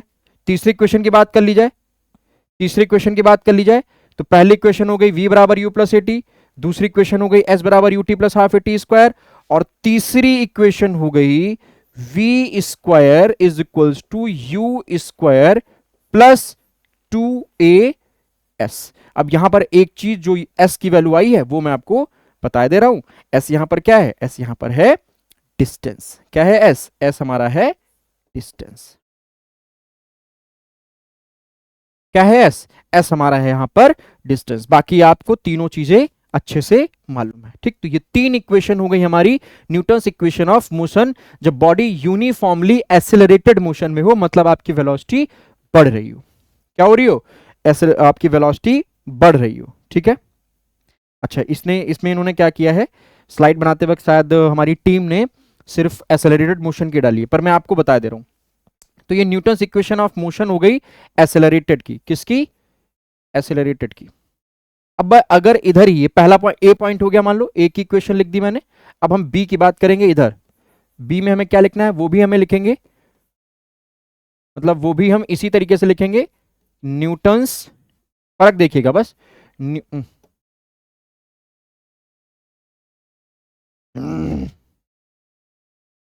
Newton's equation, Newton's equation of motion. तो सर फर्क क्या है? फर्क क्या है? फर्क ये है कि अब हम यहां पर बात करेंगे रिटार्डेड मोशन की। किसकी बात करेंगे? रिटार्डेड मोशन की। मतलब है यहां पर आप एक ऐसी जगह पर चल रहे हो जहां पर आपको रास्ता खाली मिल गया और हमने एक्सेलरेटर खींच दिया, एक्सेलेटर अपना। यहां पर क्या है, गाड़ी रुक रुक के चल रही है, धक्के लेके चल रही है, जर्क मार के चल रही है। क्यों? क्योंकि आगे बहुत सारी भीड़ है। तो आपकी कभी वेलोसिटी घट जाती है, कभी वेलोसिटी बढ़ जाती है। तो जब वेलोसिटी घट रही होगी तो कितनी घट गई या कैसे घट गई वो निकालने के लिए हमें ध्यान रखना है। तो बस मैं आपको एक शॉर्टकट बता रहा हूं कि आप लोग जानते हो कि रिटार्डेड मोशन में क्या होता है, एक्सेलरेशन नेगेटिव होता है। तो आप एक चीज ध्यान रखिए, इसमें जो ए है वो रिप्लेस हो जाएगा, ए रिप्लेस हो जाएगा। बस इतना आपको ध्यान रखना है। ए जो है हमारा वो रिप्लेस हो जाएगा। किस में रिप्लेस हो जाएगा? ए रिप्लेस हो जाएगा माइनस ए में। किसमें रिप्लेस हो जाएगा? ए रिप्लेस हो जाएगा माइनस ए में। बस ए को आप माइनस ए से रिप्लेस कर दीजिए, आपकी सारी इक्वेशंस बन जाएंगी। चलिए पहली इक्वेशन देख लिया जाए। पहली इक्वेशन देख लिया जाए। चलो देखो पहली इक्वेशन। तो पहली इक्वेशन क्या है? अरे भाई साहब, देख भाई पहली इक्वेशन देख, देख ले रे। पहली इक्वेशन लिखते, लिखो भाई। तो पहली इक्वेशन होती है v बराबर u प्लस 80 था, अब आपको यहां पर माइनस का 80 कर देना है। क्या बात है सर, इससे भी बढ़िया कोई बता देगा? बिल्कुल नहीं। v बराबर u माइनस 80, सारी चीजें इसमें वही रहेंगी। दूसरी इक्वेशन लिखते हैं, चलो दूसरी इक्वेशन लिख दी जाए। तो दूसरी इक्वेशन क्या हो जाएगी? s बराबर ut minus half G T square, sorry half a t square. ठीक है, एक ये इक्वेशन हो गई, समझ में आ गया? एक ये इक्वेशन हो गई, UT minus half a t square. अच्छा, और बात कर लें, तीसरी इक्वेशन की बात कर लें। तीसरी इक्वेशन की बात कर लें तो v square is equals to u square minus 2as। समझिएगा, ठीक है। तो ये आपको ये तीन इक्वेशन तब आपको लिखनी है जब एक्सेलरेटेड मोशन हो रहा हो, बढ़ रहा हो, वेलोसिटी बढ़ रही हो। ये आपको तब लगानी है जब आपकी वेलोसिटी घट रही हो। और जब ना इस केस में और ना ही इस केस में आपकी इनिशियल वेलोसिटी, देखिए यहां पर मैं जो लिख रहा हूं, इनिशियल वेलोसिटी आपकी 0 अगर नहीं है तब आप ये सारी इक्वेशंस डायरेक्ट आप इनको उठा के लगा दोगे। चाहे इसके लिए हो, समझिएगा ध्यान से, ठीक है, चाहे इसके लिए हो और चाहे इसके लिए हो, इसके लिए भी यही बात है और इनके लिए भी यही बात है। ये इन दोनों में बात कॉमन है कि इनकी जगह पर इनिशियल वेलोसिटी, इन सारे इक्वेशंस में इनिशियल वेलोसिटी 0 नहीं होगी। अगर सर इनिशियल वेलोसिटी 0 हो गई तब क्या करेंगे? तब बेटा यहां 0 कर दोगे तो ये v बराबर 80 रह जाएगा, यहां u कर दोगे तब ए टी स्क्वायर रह जाएगा सिर्फ। यहां जब ये जीरो कर दोगे तो 2as रह जाएगा। तो ये कॉमन सेंस है कि अगर u जीरो होगा तो सब जगह पर u जीरो रख देना। उनकी इक्वेशंस अलग बनती हैं, उनकी इक्वेशंस अलग बनेंगी, पर मैंने यहां पर कर दिया कि अगर आप ये डायरेक्ट इक्वेशन लगा रहे हो तो आप ये समझ जाइएगा कि बॉडी न्यूमेरिकल आप पढ़ोगे उसमें ये लिखा होगा when the body started initially या when a body started from rest, तब समझ जाना कि u बराबर जीरो होगा। तब हमारी पहली इक्वेशन ये वाली v बराबर 80 रह जाएगी, ये वाली s बराबर हाफ 80 स्क्वायर रह जाएगी, क्योंकि ये जीरो हो जाएगा ना, ये जीरो हो गया सब। यहां पर सिर्फ v स्क्वायर बराबर u square plus u square नहीं, सिर्फ 2as रह जाएगा। समझ रहे हैं ना? तो ये कॉमन सेंस है यार। एनडीए का पेपर देने जा रहे हो, अगर ये सब भी मुझे लिखवाना पड़े तो बेकार है, पर चलो अगर लिख ही दिया है तो तब ये वाली तब इक्वेशंस यूज करना जब क्या हो, जब, चलो भाई लिख लो, जब u is equal to zero हो। क्या हो? u is equal to zero हो। ये वाली तब लिखना जब u is equal to zero हो। समझ में आ गया? तो ये वाली इक्वेशंस तब लिखी जाएंगी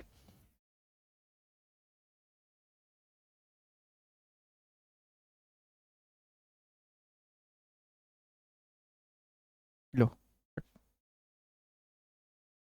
ये वाली इक्वेशंस तब लिखी जाएंगी जब आपकी इनिशियल वेलोसिटी जीरो होगी, और ये डायरेक्ट अगर आपको इक्वेशन लगानी तब लगाई जाएंगी जब इनिशियल वेलोसिटी आपकी जीरो नहीं होगी।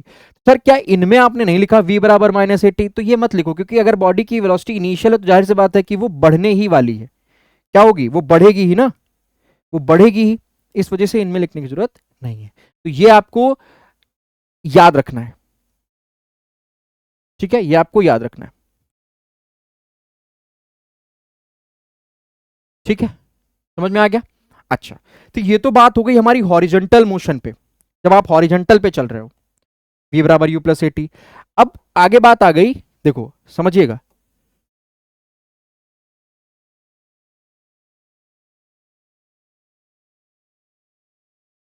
देखो वो क्या था, काइनेमैटिक्स इक्वेशन थी हॉरिजॉन्टल पे। अब यहां पर काइनेमैटिक इक्वेशन अंडर ग्रेविटी आ गई। क्या बात है sir, kinematic equation under gravity आ गई। तो अब देखो याद क्या रखना है, इनमें क्या होगा, ए रिप्लेसेस, इसमें ए को हम रिप्लेस करेंगे। अब ए रिप्लेसेस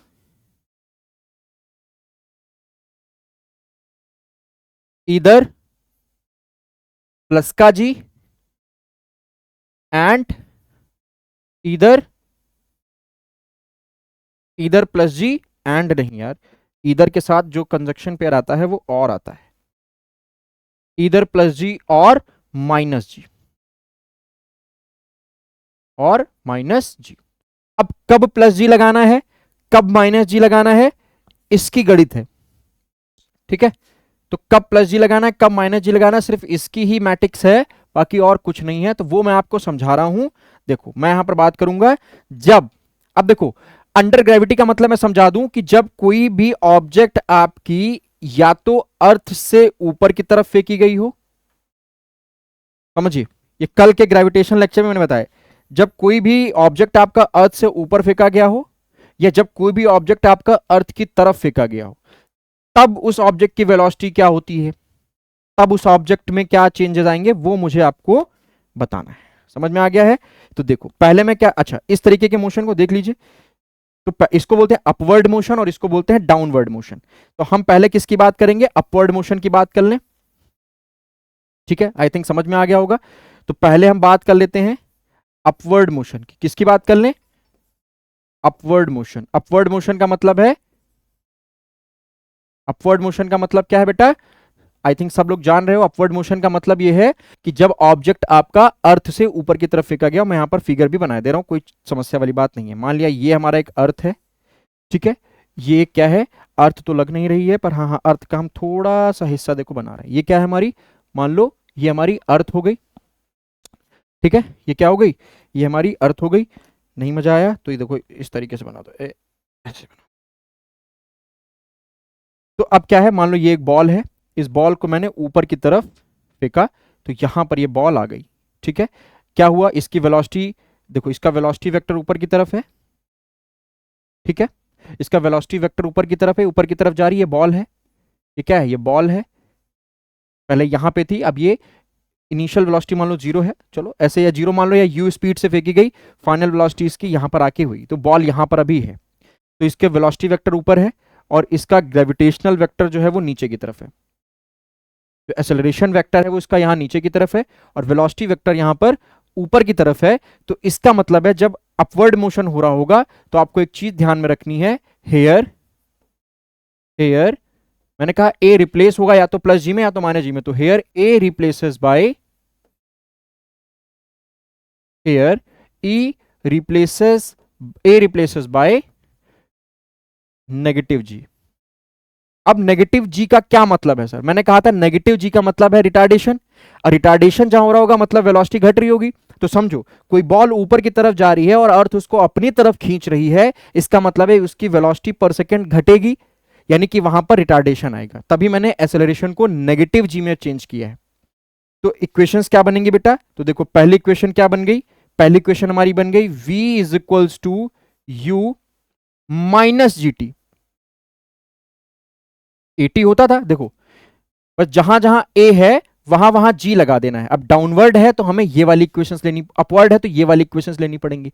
तो इनमें जहां जहां ए है वहां वहां जी, क्योंकि इनमें वेलोसिटी घट रही है, तो ये वेलोसिटी घटने वाली इक्वेशंस और ये वेलोसिटी बढ़ने वाली इक्वेशंस है। तो हमें अपवर्ड मोशन में हम लोग देख रहे हैं कि ग्रेविटी नीचे है और वेलोसिटी ऊपर है, ऊपर बॉल जा रही है और ग्रेविटी उसको खींच रही है, तो वेलोसिटी घट रही है। तो हमें ये वाली इक्वेशंस में ए की जगह पर जी रखना है बस। तो v बराबर यू माइनस जी टी। ठीक है, एक ये इक्वेशन बन गई। दूसरी इक्वेशन क्या हो जाएगी, दूसरी इक्वेशन s बराबर U T minus half G T square. समझ में आ गया, एक ये इक्वेशन हो जाएगी। तीसरी इक्वेशन, एक चीज बस ध्यान रखिएगा उसमें, v square is equals to u square minus two g, बस यहां h लगा देना, क्योंकि h का मतलब क्या है बेटा, h कोई भी बॉल ऊपर अगर फेंकी गई है तो वो हाइट कवर करेगी ना कि डिस्टेंस कवर करेगी। वो डिस्टेंस ही है यार, पर वर्टिकल डिस्टेंस को हाइट बोल दो तो ज्यादा मजा आता है बच्चों को। तो ये हाइट हो गई। तो ये तीन इक्वेशंस आपकी तब यूज हो जाएंगी बच्चा मेरा, ये तीन इक्वेशंस आपकी तब यूज हो जाएंगी जब आपका मोशन अपवर्ड मोशन हो रहा होगा। जब आपका मोशन कैसा हो रहा होगा, अपवर्ड मोशन हो रहा होगा। अच्छा ठीक है, ये बात समझ में आ गई। सर क्यों नहीं आएगी, आखिर पढ़ किससे रहे हैं। चलिए इधर बात हो गई, अब जरा इधर बात कर लो कि अगर आपका ये पॉइंट ए हो गया, अब हम बी पार्ट की बात कर लें अगर, ठीक है बी पार्ट की बात कर ले। बी पार्ट क्या है, बी पार्ट हमारा है डाउनवर्ड मोशन।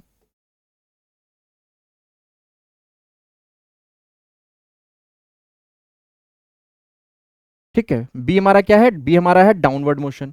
यहां पर देखो ग्रेविटी वेलोसिटी के अगेंस्ट जा रही है, पर डाउनवर्ड मोशन में क्या होगा, ग्रेविटी जो होगी वो वेलोसिटी के फेवर में होगी। क्या होगा, जो ग्रेविटी होगी वो वेलोसिटी के फेवर में होगी। तो मैं फिगर बना लू इधर साइड में, यहां पर बना लेता हूं फिगर, चलो ये देखो, ये हमारी अर्थ हो गई, अर्थ का तो ये हमारी अर्थ हो गई, ये अर्थ हो गई। ठीक है, अब इस बॉल को हम नीचे की तरफ छोड़ रहे हैं। अब यहां पर दो तरीके की इक्वेशंस आएंगी बेटा, देखो ध्यान से, ये अपवर्ड मोशन है, हाँ। अब यहां पर देखो, यहां पर क्या होगा, ये बॉल है, ठीक है ये बॉल है देखो, ठीक है ये बॉल है, ये बॉल नीचे की तरफ आ रही है। तो देखो यहां पर इसका वेलोसिटी वेक्टर जो होगा, जो वेलोसिटी वेक्टर है वो भी नीचे की तरफ है, और यहां पर जो इसका ग्रेविटी वेक्टर है वो भी नीचे की तरफ है। यानी ग्रेविटी जो है, जो ग्रेविटी है वो वेलोसिटी के फेवर में है, जो ग्रेविटी है वो वेलोसिटी के फेवर में है।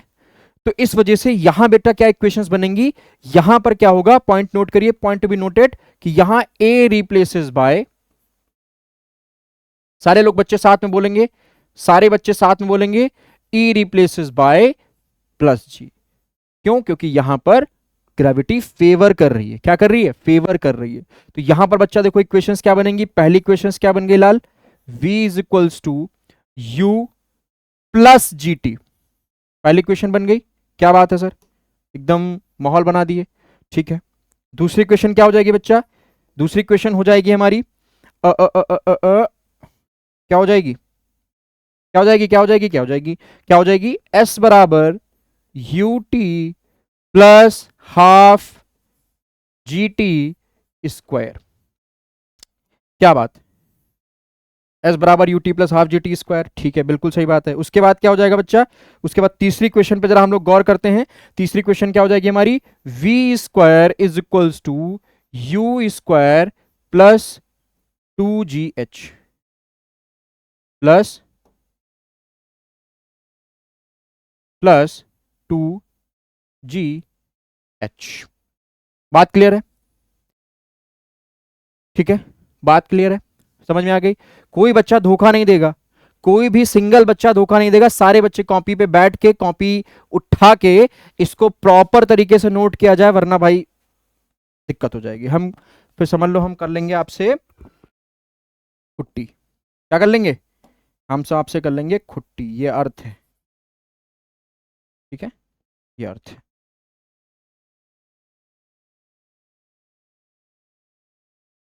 नोट कर मेरे भाई, फटाफट इसको पॉज करके नोट कर, फटाफट नोट करो। कर लिए? कर लिए? कर लिए? अच्छा जरा एक चीज देखना,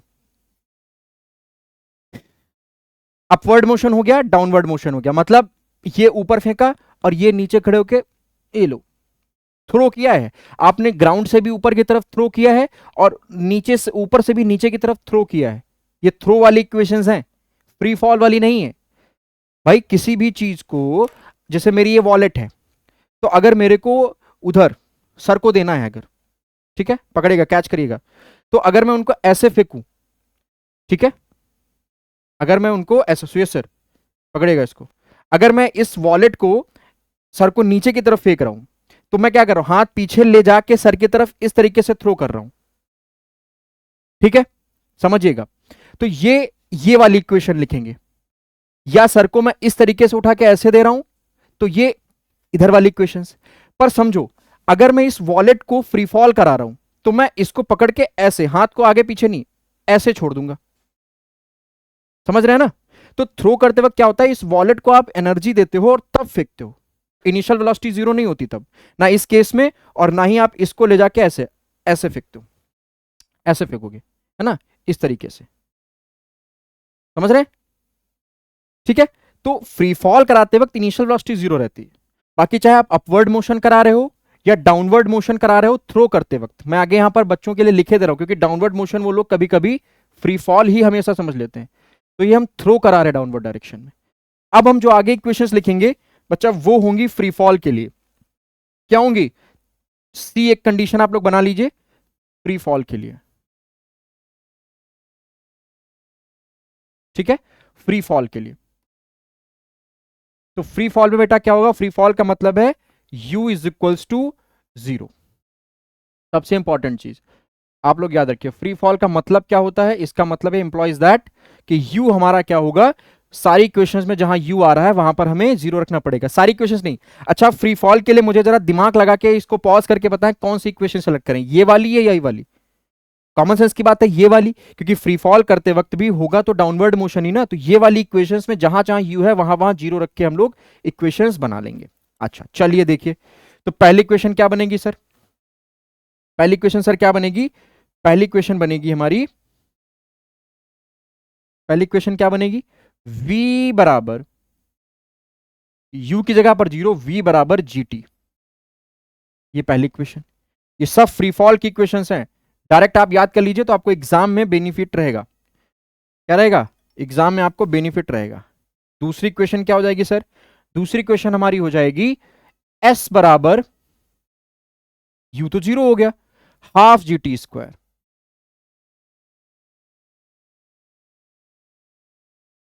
ठीक है, ये क्वेश्चन हो जाएगी।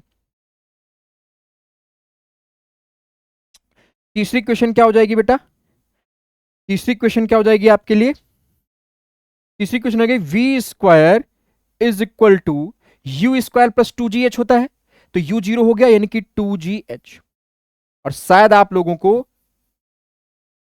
इसको याद रखने से अच्छा है और करके आप लोग ये बहुत बार देखे होंगे, ये बच्चों को बहुत ज्यादा याद रहती है।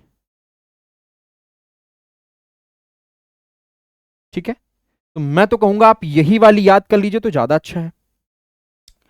ठीक है, यही वाली आप याद कर लीजिए तो आपके लिए ज्यादा अच्छा है। क्लियर है बात? अच्छा, इसमें से एक सवाल आपसे पूछा जाता है मैक्सिमम हाइट। क्या पूछा जाता है? Maximum height. तो ये तीन इक्वेशन आपको तब लगानी है जब फ्री फॉल की बात हो।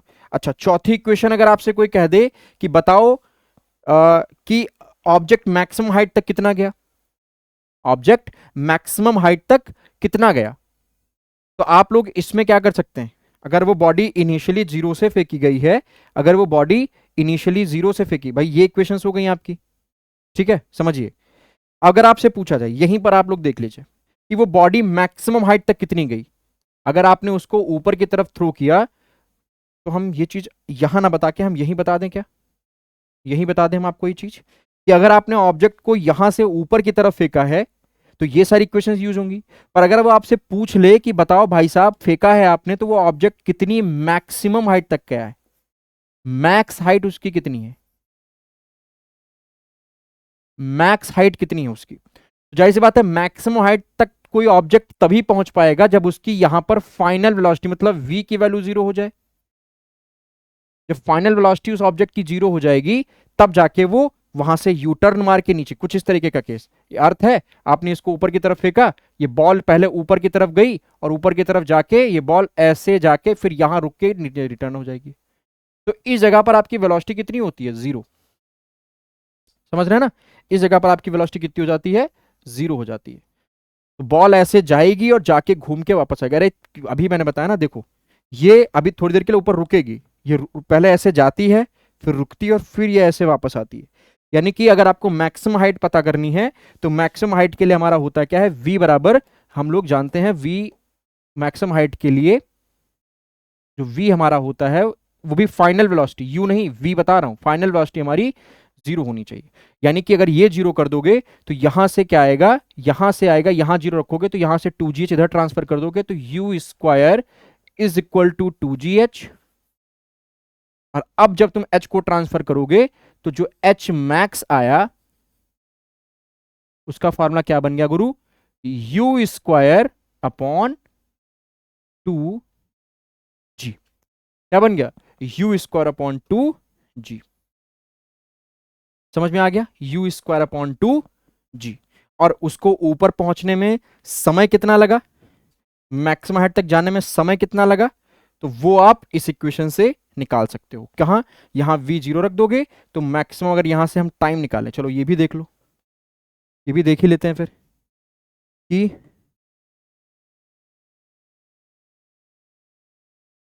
Time taken sorry, time taken to max h, time taken to max h के लिए हम इसमें इक्वेशन रखेंगे तो यू वी यहां पर जीरो हो जाएगा, जीटी उधर जाएगा, यानी कि t is equals to, t is equals to g t इधर गया, भाई जीटी इधर जाएगा तो u is equals to g t आ गया। क्या हो गया? चलो ऐसे लिखो, g t is equals to u आ गया। ठीक है, तो यहां से क्या निकल के आया? Time is equals to sorry u upon जी।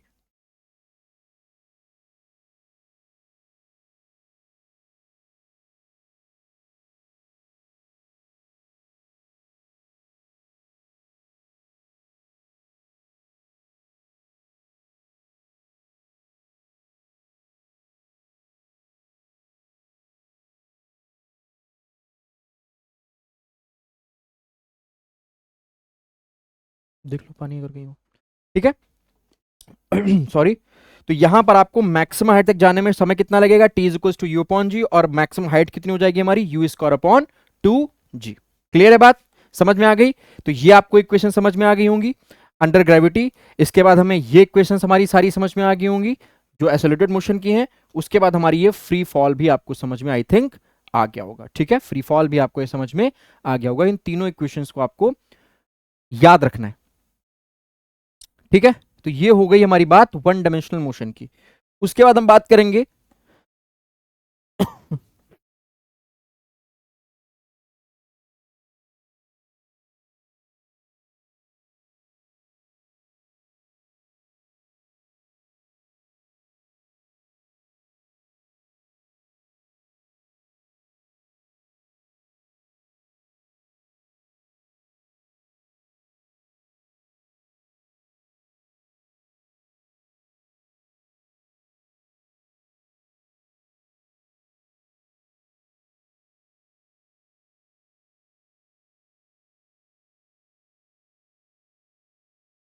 चलिए, उसके बाद हम बात करते हैं इक्वेशन इन वेरिएबल एक्सेलरेशन। तो आप लोग जानते हैं इक्वेशन इन वेरिएबल एक्सेलरेशन का मतलब है कि भाई अगर एक्सेलरेशन वेरिएबल है तो हम लोग यहां पर वेलोसिटी को क्या लिखते हैं, वेलोसिटी इज इक्वल टू होता है, समझो अगर पहली देखो, अरे यार,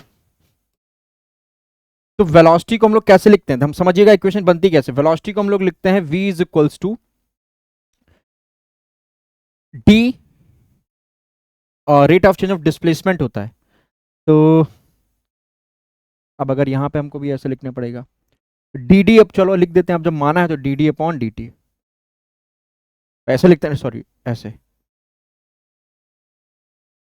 वैसे ds अपॉन डी टी लिखते हैं भाई। वेलोसिटी इज इक्वल टू होता है ds अपॉन डी टी, ऐसे इस तरीके से ds अपॉन डी टी। अब जब हमने डिस्प्लेसमेंट को वहां पर माना है तो लिखना तो पड़ेगा यार।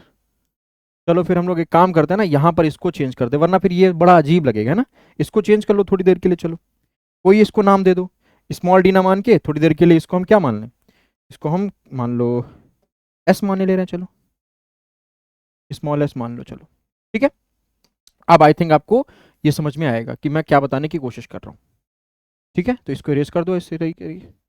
वेलोसिटी बेटा क्या होती है वेरिएबल एक्सेलरेशन में, तो वेलोसिटी क्या हो जाएगी बेटा, वेलोसिटी हो जाएगी हमारी ds अपॉन dt, मतलब डिस्प्लेसमेंट का टाइम के रिस्पेक्ट में। भाई वेरिएबल वेलोसिटी है ना, जैसे सब कैसे, जैसे मैं आपसे कह दूं कि किसी भी ऑब्जेक्ट का displacement s is equal to दिया है 3t² प्लस 4t, मैं कह दूं कि भैया इसकी वेलोसिटी बताओ, तो आप लोग जानते हो कि वेलोसिटी क्या होती है, वेलोसिटी होती है rate of change of displacement. क्या होती है, rate of change of displacement. अब जाहिर सी बात है कि यहां डिस्प्लेसमेंट टाइम पे डिपेंड कर रहा है, टाइम बदलेगा डिस्प्लेसमेंट बदलेगा, मतलब वेरिएबल डिस्प्लेसमेंट है, यहाँ पे डिस्प्लेसमेंट वेरिएबल है कि नहीं है। तो वेरिएबल डिस्प्लेसमेंट के जब आप वेलोसिटी निकालने की कोशिश करोगे तो इसको आप टी के रिस्पेक्ट में क्या कर देना, डिफरेंशिएट कर देना, और जैसे ही टी के रिस्पेक्ट में आप इसको डिफरेंशिएट करोगे क्या आ जाएगा 60 प्लस 4, यानी कि उस ऑब्जेक्ट की वेलोसिटी जो होगी वो 60 प्लस 4 होगी। अब अगर आपसे कह दे कि भैया इसका एक्सेलरेशन बताओ, तो आप v को, क्योंकि एक्सेलरेशन क्या होता है dv अपॉन dt, भाई एक्सेलरेशन क्या होता है dv अपॉन dt, मैं लिखवाऊंगा इक्वेशन, परेशान ना हो।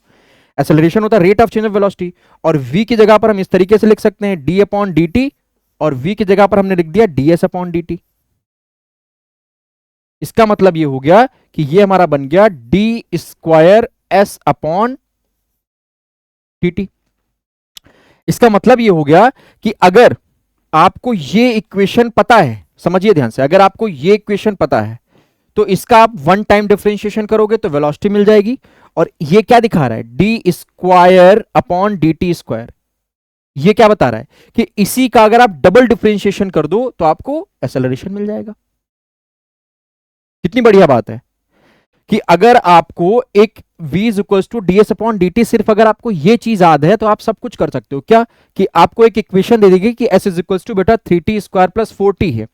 मुझे बताओ कि इस पार्टिकल की डिस्टेंस अगर ये डिस्प्लेसमेंट कवर कर रहा है तो बताओ किस वेलोसिटी से डिस्टेंस कवर हुई, डिस्प्लेसमेंट कवर हुआ, यानी कि वेलोसिटी पूछ रहा है तो वेलोसिटी होता है rate of change of displacement, तो मैंने इसको t के रिस्पेक्ट में डिफरेंशिएट कर दिया। आई थिंक जो बच्चे मैथ वाले वो समझ रहे हैं, तो हमें वेलोसिटी मिल गई। अब वो कह रहा है बताओ बेटा एक्सेलरेशन कितना है, तो एक्सेलरेशन को क्या करना पड़ता है, एक्सेलरेशन के लिए हमें वेलोसिटी को टाइम के रिस्पेक्ट में डिफरेंशिएट करना पड़ेगा, जो ये लिखा है। वेलोसिटी की जगह पर हमने फिर ds अपॉन dt लिख दिया, यानी कि ये बन गया d² upon d² upon dt²। इसका मतलब ये है कि डिस्प्लेसमेंट का, मैं लिखे दे रहा हूं, डिस्प्लेसमेंट का रिजल्ट ये निकल क्या, डिफरेंशिएशन उसका डिस्प्लेसमेंट का फर्स्ट टाइम डेरिवेशन, इसका फर्स्ट टाइम डिफरेंशिएशन, इसका first time differentiation with respect to t. तो ये हमें क्या दे देगा, वेलोसिटी। समझिएगा, ये नोट कर लेंगे बच्चे, हलवा मत समझिएगा इसको, इंपॉर्टेंट चीज है। और इसी इक्वेशन का, इसी इक्वेशन का फर्स्ट सेकंड, इसी इक्वेशन का सेकंड टाइम डेरिवेशन, इसका अगर हम सेकंड टाइम डिफरेंशिएशन निकाल दें,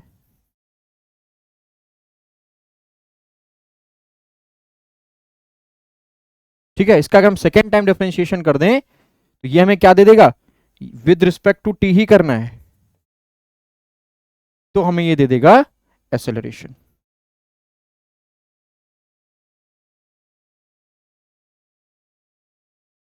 ठीक है, बात समझ में आ गई। तो हमें क्या मिल जाएगा, इसका एक्सेलरेशन मिल जाएगा।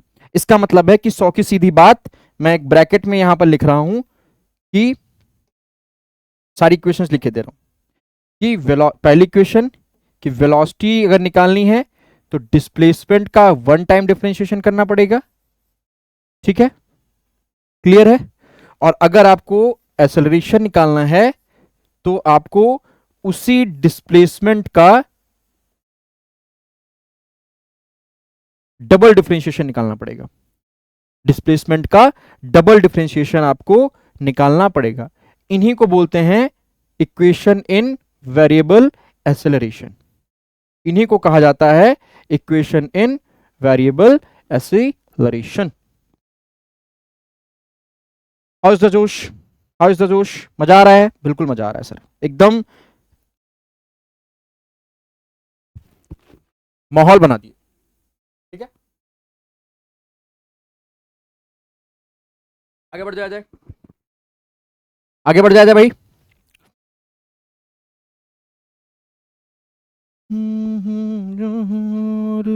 चलिए,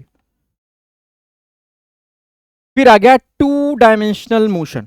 बस अब आपका चैप्टर एंड पे ही धीरे धीरे पहुंचने वाला है। टू डायमेंशनल मोशन की बात कर लें भैया, तो टू डायमेंशनल मोशन बच्चा मेरे क्या होती है, जो दो डायमेंशन में भाई, जो दो एक्सिस में चले। 1D का मतलब है कि कोई भी पार्टिकल एक एक्सिस पे चले, या तो एक्स एक्सिस पे चले या तो वाई एक्सिस पे चले, उसको हम लोग बोलते हैं वन डायमेंशनल मोशन। ठीक है, किसी महिला मित्र का पीछा करने वाले मोशन को क्या बोलते हैं, वन डायमेंशनल मोशन होता है। आया, साइकिल से उसके पीछे पीछे जा रहे हैं, रोक लिए, 2 सेकंड बात कर लें, चिट्ठी दे दें। वो मोशन आपका, सोचो आप महिला मित्र से बात करने के लिए 1D मोशन किए जा रहे हैं, अब आपको 2D मोशन करना है। कैसे, महिला मित्र यहां है, पापा आपके यहां बीच में खड़े हुए हैं, ये फादर है। ठीक है, ये आपकी महिला मित्र है, क्या है, महिला मित्र है, और ये आप हो। ठीक, अब आपको मिलना है, महिला मित्र से मिलना है, बीच में कौन है, पापा, फादर, तुम्हारे हो या महिला मित्र के हो, दिक्कत तो क्रिएट होगी। किया क्या तुमने, कैसे जा सकते हो, इस रास्ते से जाओगे तो कुटाई होगी, है? तुमने क्या किया, अपने पीछे बैक पे एक जेट बांध लिया। ठीक है, एक जेट इंजन बांध लिया, और तुम हल्का सा टिल्ट हुए, और ये उड़ते हुए जा रहे हो तुम, ये उड़ते हुए गिरे जाके तुम सीधे, और ये खड़े हो गए। हेलो, पापा गए, पापा देख ही नहीं पाए। ठीक, उनका काम था महिला मित्र से तुमको मिलना रोकना, पर वो बीच में खड़े ही रह गए। आपने क्या किया, यहां से आपने जो है साउथ मूवी की तरह यहां से आपने क्या किया, जंप किया और सीधे देखिए आप इस ट्रेजेक्ट्री पे जा रहे हैं, इस ट्रेजेक्ट्री पे जा रहे हैं, इस ट्रेजेक्ट्री पे जा रहे हैं। बेटा इसी को बोला जाता है टू डायमेंशनल मोशन, इसी को नाम दिया जाता है टू डायमेंशनल मोशन। कैसे टू डायमेंशनल सर? दो डायमेंशन का मतलब है कि इंसान दो एक्सिस पे चले ना। अरे तो भाई मेरे देख, अगर यहां पर हम एक्सिस बना दें, यहां पर क्या बना दें, यहां पर हम एक्सिस बना दें अगर, तो बच्चा मेरा एक चीज देखो कि आप ऊपर की तरफ भी जा रहे हो, देखो आप ऊपर की तरफ देखो, यहां अगर इस पॉइंट को सेलेक्ट करो तो आप देखो आप यहां से ऊपर की तरफ भी बढ़े और आप इधर की तरफ भी तो बढ़े। देखो आप यहां पे थे, आप यहां से यहां पहुंच गए और आप यहां से यहां पहुंच गए, समझ रहे हैं ना? आप ऊपर की तरफ भी जा रहे हो और आप हॉरिजॉन्टल एक्सिस पे भी चल रहे हो, मतलब आप इधर भी जा रहे हो और आपकी डिस्ट इधर भी जा रहे हो। तो बेटा एक ही टाइम पर दो एक्सिस पर आपका मोशन नहीं हो गया क्या? एक ही टाइम पर आपका दो एक्सिस पे मोशन नहीं हो गया क्या? इसी को कहा जाता है टू डायमेंशनल मोशन, इसी को कहा जाता है टू डायमेंशनल मोशन। और इसका एक्चुअली नाम क्या पड़ गया, इसी को हमने नाम दे दिया प्रोजेक्टाइल मोशन। तो आपके डिफेंस में टू डायमेंशनल मोशन से प्रोजेक्टाइल मोशन ही बहुत ज्यादा पूछा जाता है, इसी पे आपके सवाल आते। बात क्लियर हो गई कि नहीं क्लियर हो गई है? बात क्लियर हो गई कि नहीं क्लियर हो गई? हो गई।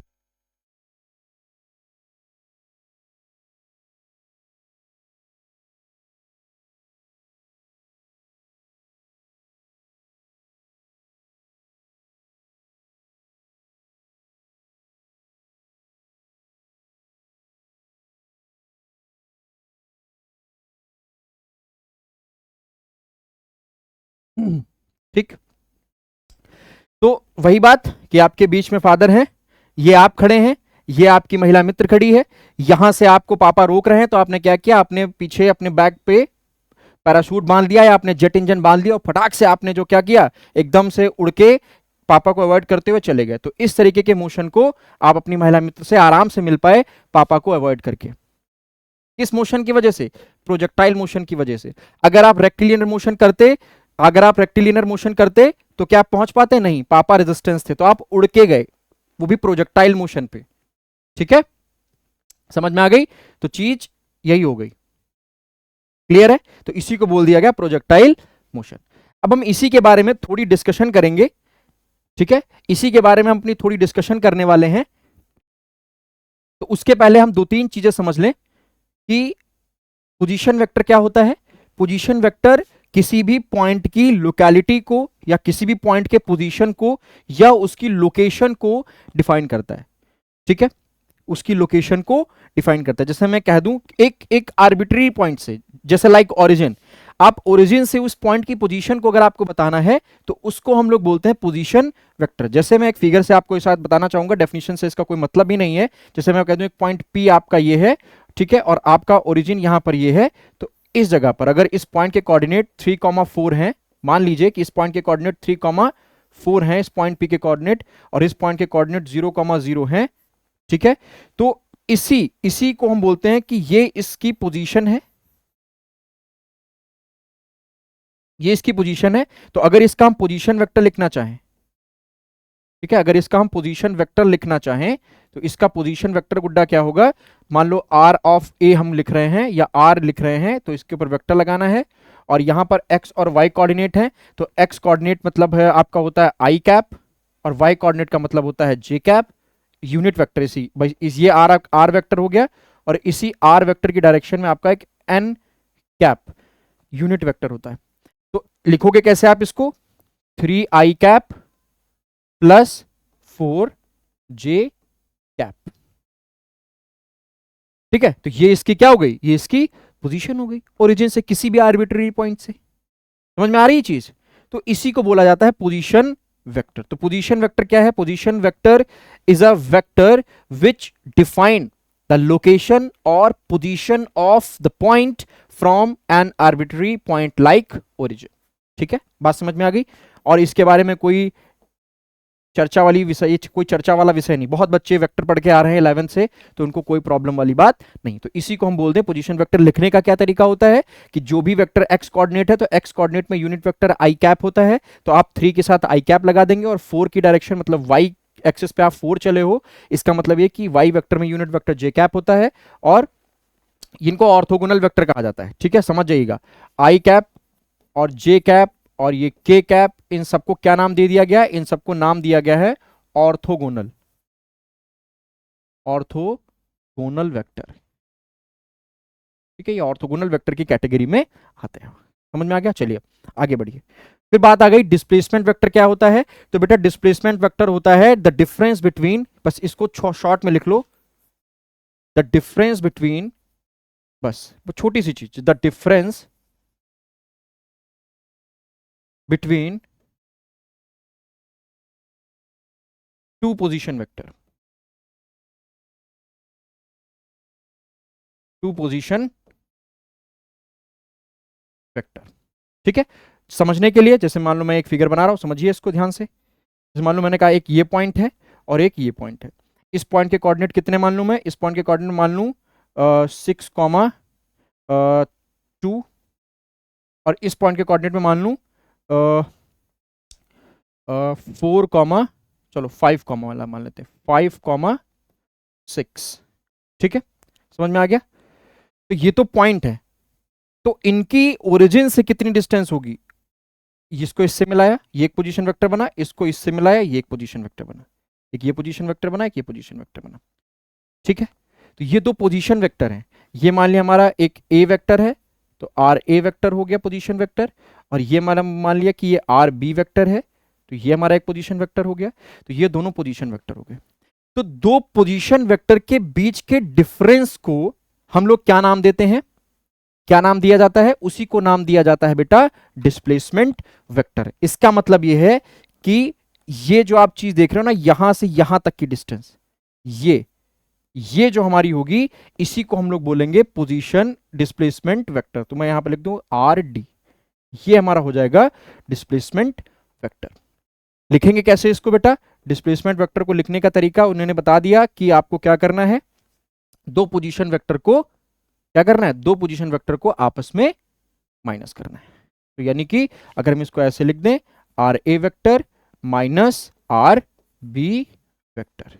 ठीक है, या लगभग कर लो, r b minus r a कर लो यार, जो भी भाई डिस्प्लेसमेंट निकालना है तो लगभग कर लो। चलो आर बी वेक्टर, हम लोग जानते हैं कि आर ए यहां पर क्या है, इसको इक्वेशन मान के लिखना चाहो, अगर मैं बता रहा हूं कैसे, तो यहां पर आर ए वेक्टर मैंने आपको लिखना सिखाया अभी, कैसे लिख सकते हो? ये ए पोजीशन है, यानी कि 6 आई कैप प्लस 2 जे कैप। ठीक है, आर बी लिखना चाहते हैं अगर आप, तो आप लोग जानते हैं कि आप एक्स एक्सिस पर 5 यूनिट चल रहे हैं, तो यानी कि 5 आई कैप, और वाई एक्सिस पर आप 6 यूनिट चल रहे हैं, तो 6 जे कैप। अब आपको r a minus r b निकालना है, यानी कि आपको अब डिस्प्लेसमेंट वेक्टर चाहिए, तो आर ए की जगह पर आर ए की वैल्यू पुट कर दो, यानी कि 6 आई कैप प्लस 2 जे कैप। ठीक है, और बी की जगह पर आपको वैल्यू रखनी है, तो आप माइनस का लिख सकते हैं क्या, 5 आई कैप प्लस 6 जे कैप। आप इनको आपस में माइनस कर दीजिए, तो आर डी वेक्टर क्या हो जाएगा, 6 आई कैप माइनस 5 आई कैप, तो ये सिर्फ आई कैप बचेगा, और प्लस का 2 जे कैप, और ये माइनस माइनस का 6 जे कैप, मतलब माइनस का 4 जे कैप। ये हमारा इसका हो जाएगा पोजीशन वेक्टर। ठीक है, ये जो चीज आप देख रहे हैं, ये जो चीज आप देख रहे हैं, अरे भाई साहब, ये जो चीज आप देखे, यही हमारा हो गया इसका पोजीशन वेक्टर। बात क्लियर हुई? तो इस तरीके से अगर आपके सामने कोई भी फॉर्मूला आ जाता है या कोई भी सवाल आ जाता है, तो आप उसको इस तरीके से सॉल्व कर सकते हैं। करना कुछ नहीं होता है, बस आपको ये चीज लिखनी आनी चाहिए। अगर आपको ये चीज लिखनी आ रही है, तब आप आसानी से डिस्प्लेसमेंट वेक्टर या पोजीशन वेक्टर को आसानी से समझ पाओगे। बोलो तारा। आगे बढ़ जाया जाए, तो डिस्प्लेसमेंट वेक्टर के बारे में चर्चा हो गई, पोजीशन वेक्टर के बारे में चर्चा हो गई। अब हम किसके बारे में चर्चा करेंगे बच्चा? अब हम चर्चा करेंगे अपनी प्रोजेक्टाइल मोशन के बारे में, जो कि मैंने आपको बता दिया था कि प्रोजेक्टाइल मोशन क्या होता है। कि अगर आप इस पाथ पे इस तरीके से, अगर कोई यहां पर आपको पॉइंट ऑफ प्रोजेक्शन से, मैं यहां पर कुछ चीजें बता दूं, इस पॉइंट को बोलते हैं पॉइंट ऑफ प्रोजेक्शन। कोई इनकी जरूरत की बात है नहीं, पर आपको समझना चाहिए कि ये क्या क्या यहां पर इनको बोलते हैं पॉइंट ऑफ प्रोजेक्शन। ठीक है, इसको बोलते हैं मैक्सिमम हाइट, या हाँ हाइट बोलते हैं इसको। यहाँ मान लो ए पॉइंट है और ये बी पॉइंट है, यहाँ से यहाँ तक की डिस्टेंस को क्या बोला जाता है? रेंज बोला जाता है। क्या बोला जाता है? रेंज बोला जाता है। हिंदी में बेटा इसको क्या बोला जाता है? इसको हिंदी में बोला जाता है परास। क्या बोला जाता है? परास। ठीक है, और ये जो होता है ये यहां से मान लो ये वेलोसिटी वेक्टर होगा, या मान लो जो भी है, तो ये जो एंगल थीटा बनता है, इसको बोलते हैं एंगल ऑफ प्रोजेक्शन। क्या बोलते हैं? Angle of projection. Angle of projection बोला जाता है। ठीक है, ध्यान दीजिए। और यहाँ पर और सारी चीजें यूज होती हैं, मैं फटाफट यहीं पर आपको समझा दे रहा हूँ, बहुत ज्यादा इसमें लफड़ा हमको करना नहीं है, सिर्फ इसमें मुझे इक्वेशन लिखवानी है बस। बहुत ज्यादा डिटेल वीडियो चाहिए तो आप इसके पीछे जा सकते हैं। तो ये इसकी एक u cos थीटा होता है, और एक इस y डायरेक्शन में एक u sin थीटा होता है। ठीक है, तो वेलोसिटीज में u cos थीटा को हमने वेलोसिटीज में लिखना है, तो u cos थीटा को हम क्या लिखते हैं? ये हमारी होती है हॉरिजॉन्टल वेलोसिटी। ठीक है, हॉरिजॉन्टल वेलोसिटी जो पार्टिकल को एक्स एक्सिस पर चलने के लिए मजबूर कर रही है। और एक हमारी वेलोसिटी हो गई u sin थीटा, जिसको हम लोग बोलते हैं वर्टिकल कंपोनेंट ऑफ वेलोसिटी, जिसको हम लोग बोलते हैं वर्टिकल वेलोसिटी। Vertical velocity. ठीक है, तो ये हमारी यहां पर दो तरीके की वेलोसिटीज का यूज होता है। एक को हम बोल देते हैं हॉरिजॉन्टल वेलोसिटी, और एक को हम बोल देते हैं वर्टिकल वेलोसिटी। एक चीज ध्यान दीजिएगा, इस पूरे प्रोजेक्शन में सबसे खास बात यह है कि हॉरिजॉन्टल वेलोसिटी की डायरेक्शन कहीं भी चेंज नहीं होती। देखिए, आप अगर इस पॉइंट पर आ रहे हैं, मैक्सिमम हाइट पर आ रहे हैं, तब भी आपका यहां पर ऊपर वाले जो ऊपर u sin थीटा है वो जीरो हो जाएगा इस पॉइंट पे मैक्सिमम हाइट पर, और u cos थीटा देखो अभी भी इधर की तरफ रहेगा। यहां पर u sin थीटा जीरो हो जाएगा। क्यों? क्योंकि अब यहां से वो बॉडी नीचे, अब जैसे इसके थोड़ा आगे आप यहां इस पॉइंट की बात करो, ठीक है, तो क्या हो जाएगा? इधर u cos थीटा इधर हो जाएगा। ठीक है, और u sin थीटा आपका यहां नीचे की तरफ हो जाएगा। इस जगह पर अगर आप बात करते हैं, यहां पर इसके मैक्सिमम हाइट के पहले की बात करते हैं, तो यहां पर velocity u sin theta vector रहता है, और u cos थीटा वेक्टर इधर की तरफ रहता है। तो आप लोग एक चीज बहुत ध्यान से देख पा रहे होंगे कि u cos थीटा वेक्टर इधर इधर इधर इधर, उसकी डायरेक्शन नहीं बदलती, पर u sin थीटा की डायरेक्शन बदल जाती थी। अभी u sin थीटा ऊपर की तरफ है इधर, और जैसे इस मैक्सिमम हाइट के आगे बढ़े u sin थीटा आपका नीचे हो गया, और पॉइंट बी तक पहुंचते पहुंचते जो आपका वर्टिकल कंपोनेंट होता है उसका कोई रोल नहीं होता, क्योंकि अब वो बॉडी वहां पर रेस्ट पे आ चुकी है। ठीक है, एसेलरेशन की अगर हम बात कर लें, तो एसेलरेशन होता है चेंज इन वेलोसिटी, तो वो अलग बात है, अभी हम थोड़ा थोड़ा करके डिस्कस करते हैं। ठीक है, एसेलरेशन अभी छोड़ दीजिए उसको, कोई इंपॉर्टेंट वाली बात नहीं है। तो हॉरिजॉन्टल वेलोसिटी और वर्टिकल वेलोसिटी की बात हो गई, इस फिगर को बहुत ध्यान से आपको समझना पड़ेगा। ठीक है, इक्वेशन ऑफ ट्रैजेक्टरी देखो, डिफाइन आपको कुछ नहीं करना है, बट मैं आपको यहाँ पर कुछ कुछ चीजें बता देता हूँ जो आप समझ जाइएगा कि अगर हम सिर्फ एक्स एक्सिस की बात करें, सिर्फ इसके लिए बात करें, तो एक्स एक्सिस पर हमारा एक्सेलरेशन जीरो होता है, याद रखिएगा। प्रोजेक्टाइल मोशन करते वक्त अगर हम सिर्फ एक्स एक्सिस की बात करते हैं, तो इसमें आपका जो एक्सेलरेशन होता है, याद रखिए ए एक्स जो हमारा होगा, ए एक्स जो होगा वो हमारा जीरो होता है। एक्स एक्सिस पर हमारा जो एक्सेलरेशन होता है वो जीरो होता है। समझ में आ गया? एक्स एक्सिस पर जो हमारा एक्सेलरेशन होता है वो हमारा क्या हो जाएगा? जीरो हो जाएगा। ठीक है, तो इसको और बुक में देखेंगे तो इसको इस तरीके से भी यू एक्स और यू वाई से भी डिनोट कर देते हैं। U x is equal to u cos theta, u y is equal to u sine theta, और एक्स एक्सिस पर जो हमारा एक्सेलरेशन रहने वाला है वो जीरो रहने वाला है। क्लियर हो गई बात? समझ में आ गई बात? ठीक है, बात क्लियर हो रही है? बात आपको समझ में आ रही है? सर बिल्कुल समझ में आ रही है, बस थोड़ा सा और ध्यान रखिए। फिर हम बात कर लेते हैं अगर वाई एक्सिस की, तो बेटा वाई एक्सिस पर ऐसा नहीं होता है, वाई एक्सिस पर आपका एक्सेलरेशन जीरो नहीं होता है। याद रखिएगा, वाई एक्सिस पर आपका एक्सेलरेशन जीरो नहीं होता है, तो सर होता कितना है? वाई एक्सिस पर जो आपका एक्सेलरेशन होता है वो माइनस जी के बराबर हो जाएगा। इस तरीके से आप इसको समझ सकते हैं, क्योंकि वाई एक्सिस पर फिर आप हॉरिजॉन्टल मोशन करने लग जाते हैं, इस वजह से क्या हो जाएगा आपका? वो जीरो नहीं होता है, नेगेटिव जी के बराबर हो जाता है। इतनी बात समझ में आ गई? यही कुछ बातें इंपॉर्टेंट है। इक्वेशन ऑफ ट्रेजेक्टरी की बात करें, तो बेटा इक्वेशन ऑफ ट्रेजेक्टरी को आप बहुत ज्यादा इतना फोकस मत करिए। ठीक है, बहुत ज्यादा करने की बात है नहीं इक्वेशन ऑफ ट्रेजेक्टरी, तो उसको आप छोड़ सकते हो। ठीक है, इसको आप छोड़ सकते हो। 829 हो गया। चलिए, तो हम क्या करेंगे, अब हम कुछ अपने फॉर्मूले लिख लेते हैं, सिर्फ सिर्फ फॉर्मूले की बात कर लें सिर्फ।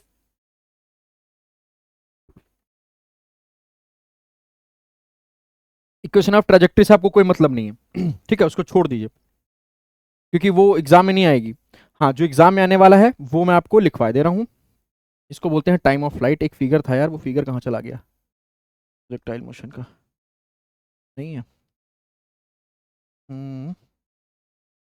नहीं है। चलो, हम सिर्फ टाइम ऑफ फ्लाइट की बात करेंगे, मैक्सिमम हाइट की बात करेंगे, मैक्सिमम रेंज की बात करेंगे। सिर्फ मैं आपको यहाँ पर फॉर्मूला लिखवाऊंगा और कुछ नहीं लिखवाऊंगा। बाकी ये सब स्लाइड्स आपकी इंपॉर्टेंट नहीं है, सिर्फ आपकी ये 3 स्लाइड इंपॉर्टेंट है। तो टाइम ऑफ फ्लाइट बेटा क्या होता है, टाइम ऑफ फ्लाइट का मतलब है कि आप इस तरीके से प्रोजेक्टाइल मोशन कर रहे हो ना, ठीक है, ये आपका मान लो प्रोजेक्टाइल मोशन है, ठीक, इस तरीके का आपका प्रोजेक्टाइल मोशन है।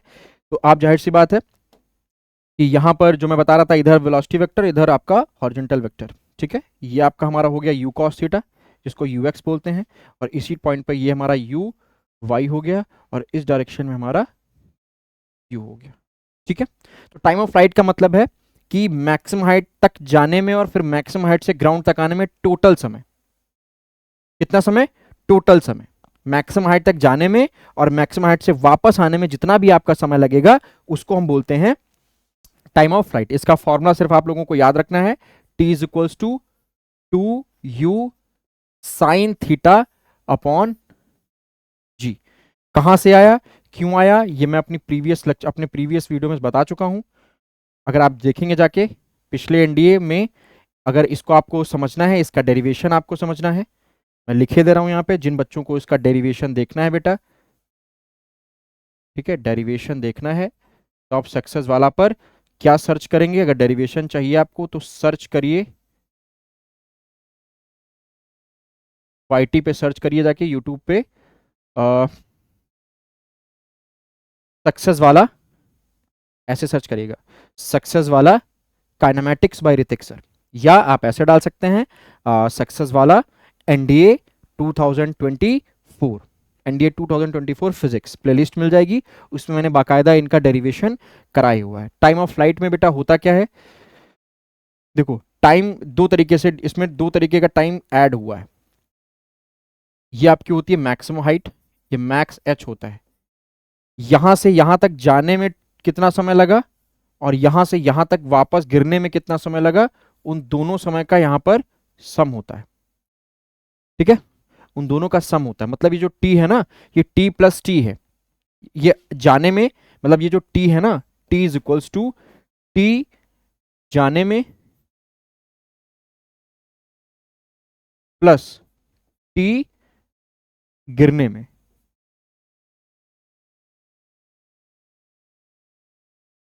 ठीक है। मैं रेफरेंस पॉइंट पे मैक्सिमम हाइट को ले रहा हूं, मैक्सिमम हाइट तक जाने में और मैक्सिमम हाइट से फिर आगे गिरने में। तो ये जो टी जाने में और टी आने में जो समय होता है वो बराबर होता है, चाहे टी जाने में वो बराबर होगा टी गिरने में, ठीक है। वो किसके बराबर हो जाएगा बेटा, वो सिर्फ होता है u sine theta upon g, u sine theta upon g. तो अगर आपसे सवाल पूछ ले कि बताओ सिर्फ मैक्सिमम हाइट तक पहुंचने में कितना समय लगा, सिर्फ मैक्सिमम हाइट तक पहुंचने में समय कितना लगा, ठीक है, तो ये तो पूरा समय लग गया यहां से यहां तक चलने में, पॉइंट ऑफ प्रोजेक्शन से मैक्सिमम रेंज तक के टाइम जो बता रहा है वो है ये टी इज इक्वल, देखो इसको तुम दो बार जोड़ोगे, अगर इसको तुम दो बार टी इज इक्वल टू निकालना है तो टी प्लस टी करोगे, ठीक है, T one plus T two, चलो मान लो इस तरीके से।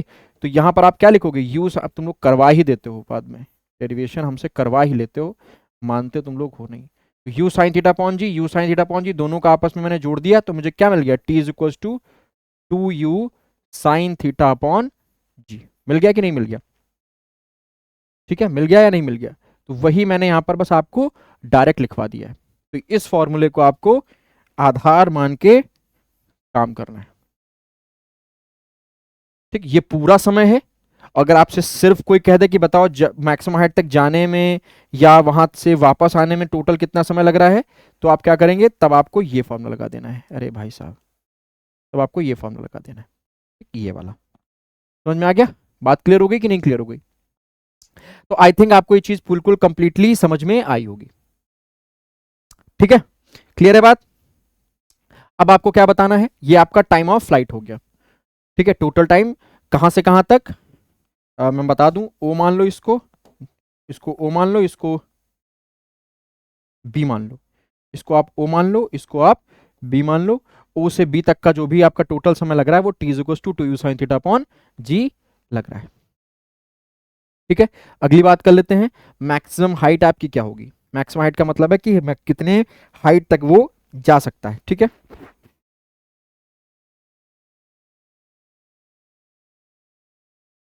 मैक्सिमम हाइट का मतलब है कि ये डिस्टेंस कितनी है, ये। ठीक है, इसको अगर हम लोग कैपिटल एच मान लें तो इसका भी आपको सिर्फ फॉर्मूला याद रखना है। क्या इसका फॉर्मूला होता है, मैक्सिमम हाइट का फॉर्मूला क्या होता है, H is equals to u square sine square 2 theta upon 2 g. ठीक है, सिर्फ आपको ये मैक्सिमम हाइट का फॉर्मूला याद रखना है। ठीक है, कि इतनी मैक्सिमम हाइट तक वो जाएगा, H is equals to u square sine square 2 theta upon g. Derivation अगर आपको इसको देखना है तो आप इसके पीछे जा सकते हैं। मैक्सिमम हाइट का मतलब क्या हो गया कि बेटा अगर हम यहां पर फिगर बनाने की कोशिश करें तो ये पार्टिकल जो है यहां तक, यहां तक पहुंचने में उसको कितना समय लगा, ये जो आपसे डिस्टेंस पूछी जा रही है ना, ये जो आपसे डिस्टेंस पूछी जा रही है, ये डिस्टेंस आपसे पूछी जा रही है, ये वाली। ठीक है, इसको मैंने कैपिटल एच मान लिया। वो जब आप निकालोगे ये एंगल आपका थीटा हो गया, ये यू कॉस थीटा हो गया, निकलेगा। पर आपको उससे मतलब नहीं है ना, डेरिवेशन वो आपसे वहां नहीं पूछ रहा, आपसे वो डेरिवेशन नहीं पूछ रहा, आपसे वो सिर्फ एक्सप्रेशन एक्सपेक्ट कर रहा है या उससे रिलेटेड डेरिवेशन वो न्यूमेरिकल एक्सपेक्ट कर रहा है। वो आपसे ये थोड़ी कहने जा रहा है कि भाई मेरे जो है पूरा डेरिवेशन हमको करके दिखाओ, वो नहीं कह रहा आपसे। ठीक है, तो आपको याद रखना you square sine square 2 theta, sorry sine theta, सिर्फ सिर्फ साइन थीटा, थीटा अपॉन 2 जी। क्लियर हो गया? अब हम लोग बात कर लेंगे मैक्सिमम रेंज की। मैक्सिमम रेंज का मतलब क्या है बेटा, मैक्सिमम रेंज का मतलब है कि पार्टिकल यहां ये इस तरीके से प्रोजेक्ट हुआ है। ठीक है, यहां से यहां तक प्रोजेक्ट हुआ है, तो ये यहां से यहां तक कितनी इसकी रेंज होगी। मैक्सिमम रेंज की बात अभी करेंगे हम, अभी मैक्सिमम रेंज की बात कर लेंगे। मैक्सिमम हाइट का मतलब है अभी हम मैक्सिमम रेंज की बात कर लेंगे, कोई दिक्कत वाली बात नहीं है। ठीक है, तो हमें ये रेंज निकालनी है, तो इसका बेटा फॉर्मूला क्या होता है, इसका फॉर्मूला होता है R is equals to u square sine 2 theta upon g. ये इसका फॉर्मूला हो जाएगा मैक्सिमम रेंज का। ठीक है, ये इसके मैक्सिमम रेंज का फॉर्मूला हो जाएगा। क्लियर हो गई बात, ये इसके मैक्सिमम रेंज का फॉर्मूला हो जाएगा। क्लियर है, बात समझ में आ गई? अब एक चीज मैं आपको बता दूं, for maximum range, point note कर लो, फॉर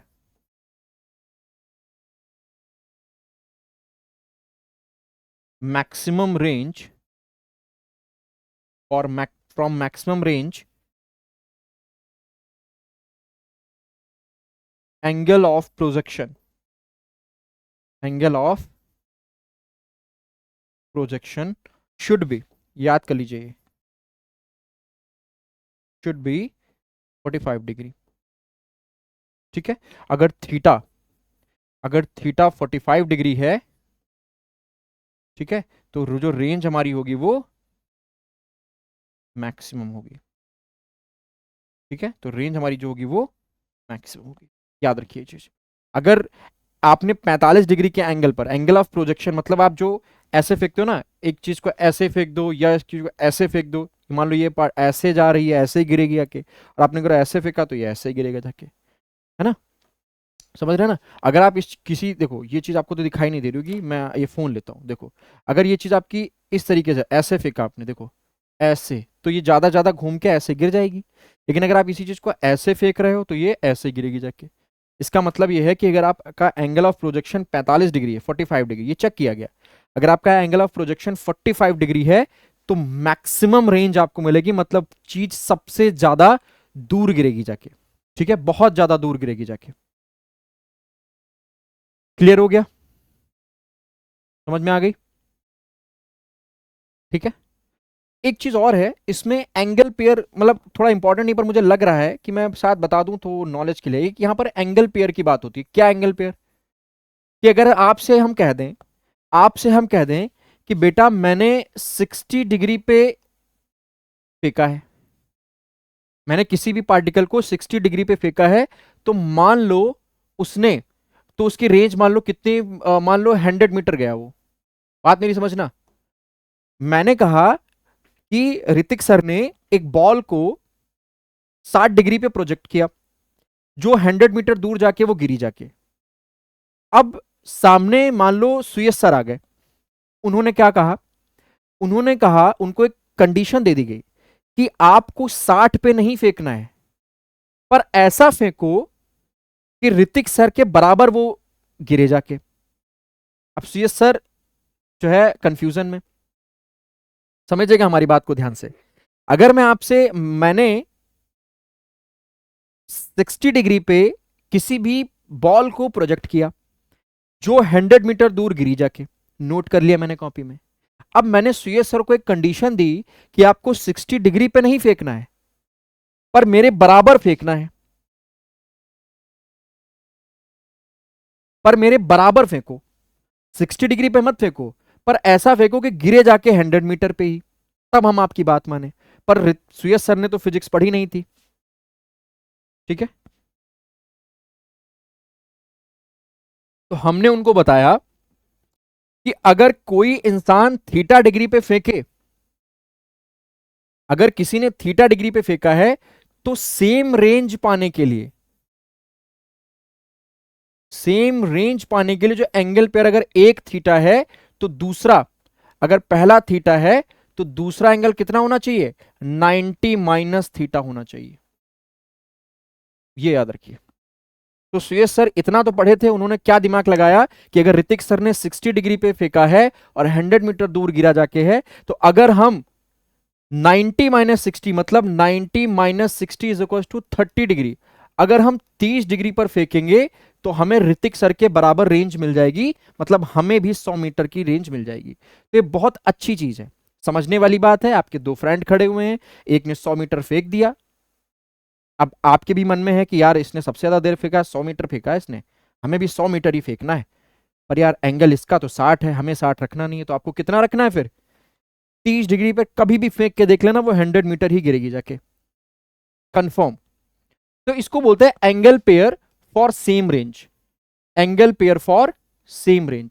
सेम रेंज के लिए एंगल पेयर क्या होना चाहिए? अगर एक थीटा है तो दूसरा 90 माइनस थीटा अगर होगा, तब जाके वो बराबर। अब सोचो, सोचो कि किसी बंदे ने 45 डिग्री पे फेंक दिया।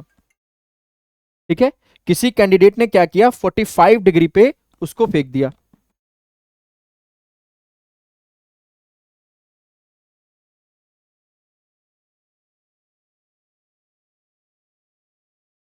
इसी बंदे ने, उसने क्या किया, उसने 45 डिग्री पे फेंक दिया। अब तुम लॉजिक लगाओ, 45 पे अगर उसने फेंका है तो उसने सबसे दूर फेंका है, अब आपको भी सबसे दूर फेंकना है, तो लॉजिक लगाओ क्या करना है। 90 माइनस 45 कितना आया? 45 ही आया। यानी कि अगर आपको बंदा 45 डिग्री पे कोई फेंक रहा है, कह रहा है 45 डिग्री पे फेंको, तो आप उससे, और वो कह दे कि अब तुम 45 पे मत फेंकना, हमने 45 पे फेंक कर मैक्सिमम रेंज पा ली, अब तुम कितने एंगल पर फेंको कि तुम्हें मैक्सिमम रेंज हमारे बराबर मिले, तो तुम कह दो अरे बेवकूफ हो क्या यार, जब तुमने 45 पे फेंका है तो मजबूरी में मुझे 45 पर ही फेंकना पड़ेगा, तभी जाके सेम रेंज मिलेगी मुझे, सिर्फ 45 डिग्री के साथ ऐसा है। पर अगर कोई 30 पे फेंके, ठीक है, अगर किसी ने 30 पे फेंका तो आप 60 पे फेंको, बराबर गिरेगा जाके। किसी ने 40 पे फेंका तो आप 50 पे फेंको, बराबर गिरेगा। किसी ने 70 पे फेंका, 70 डिग्री पे फेंक दिया, तो आपको 20 डिग्री पे फेंकना पड़ेगा, बराबर गिरेगा, एग्जैक्ट बराबर गिरेगा। तो ये है फिजिक्स की खूबसूरती, इसी को कहते हैं फिजिक्स की खूबसूरती।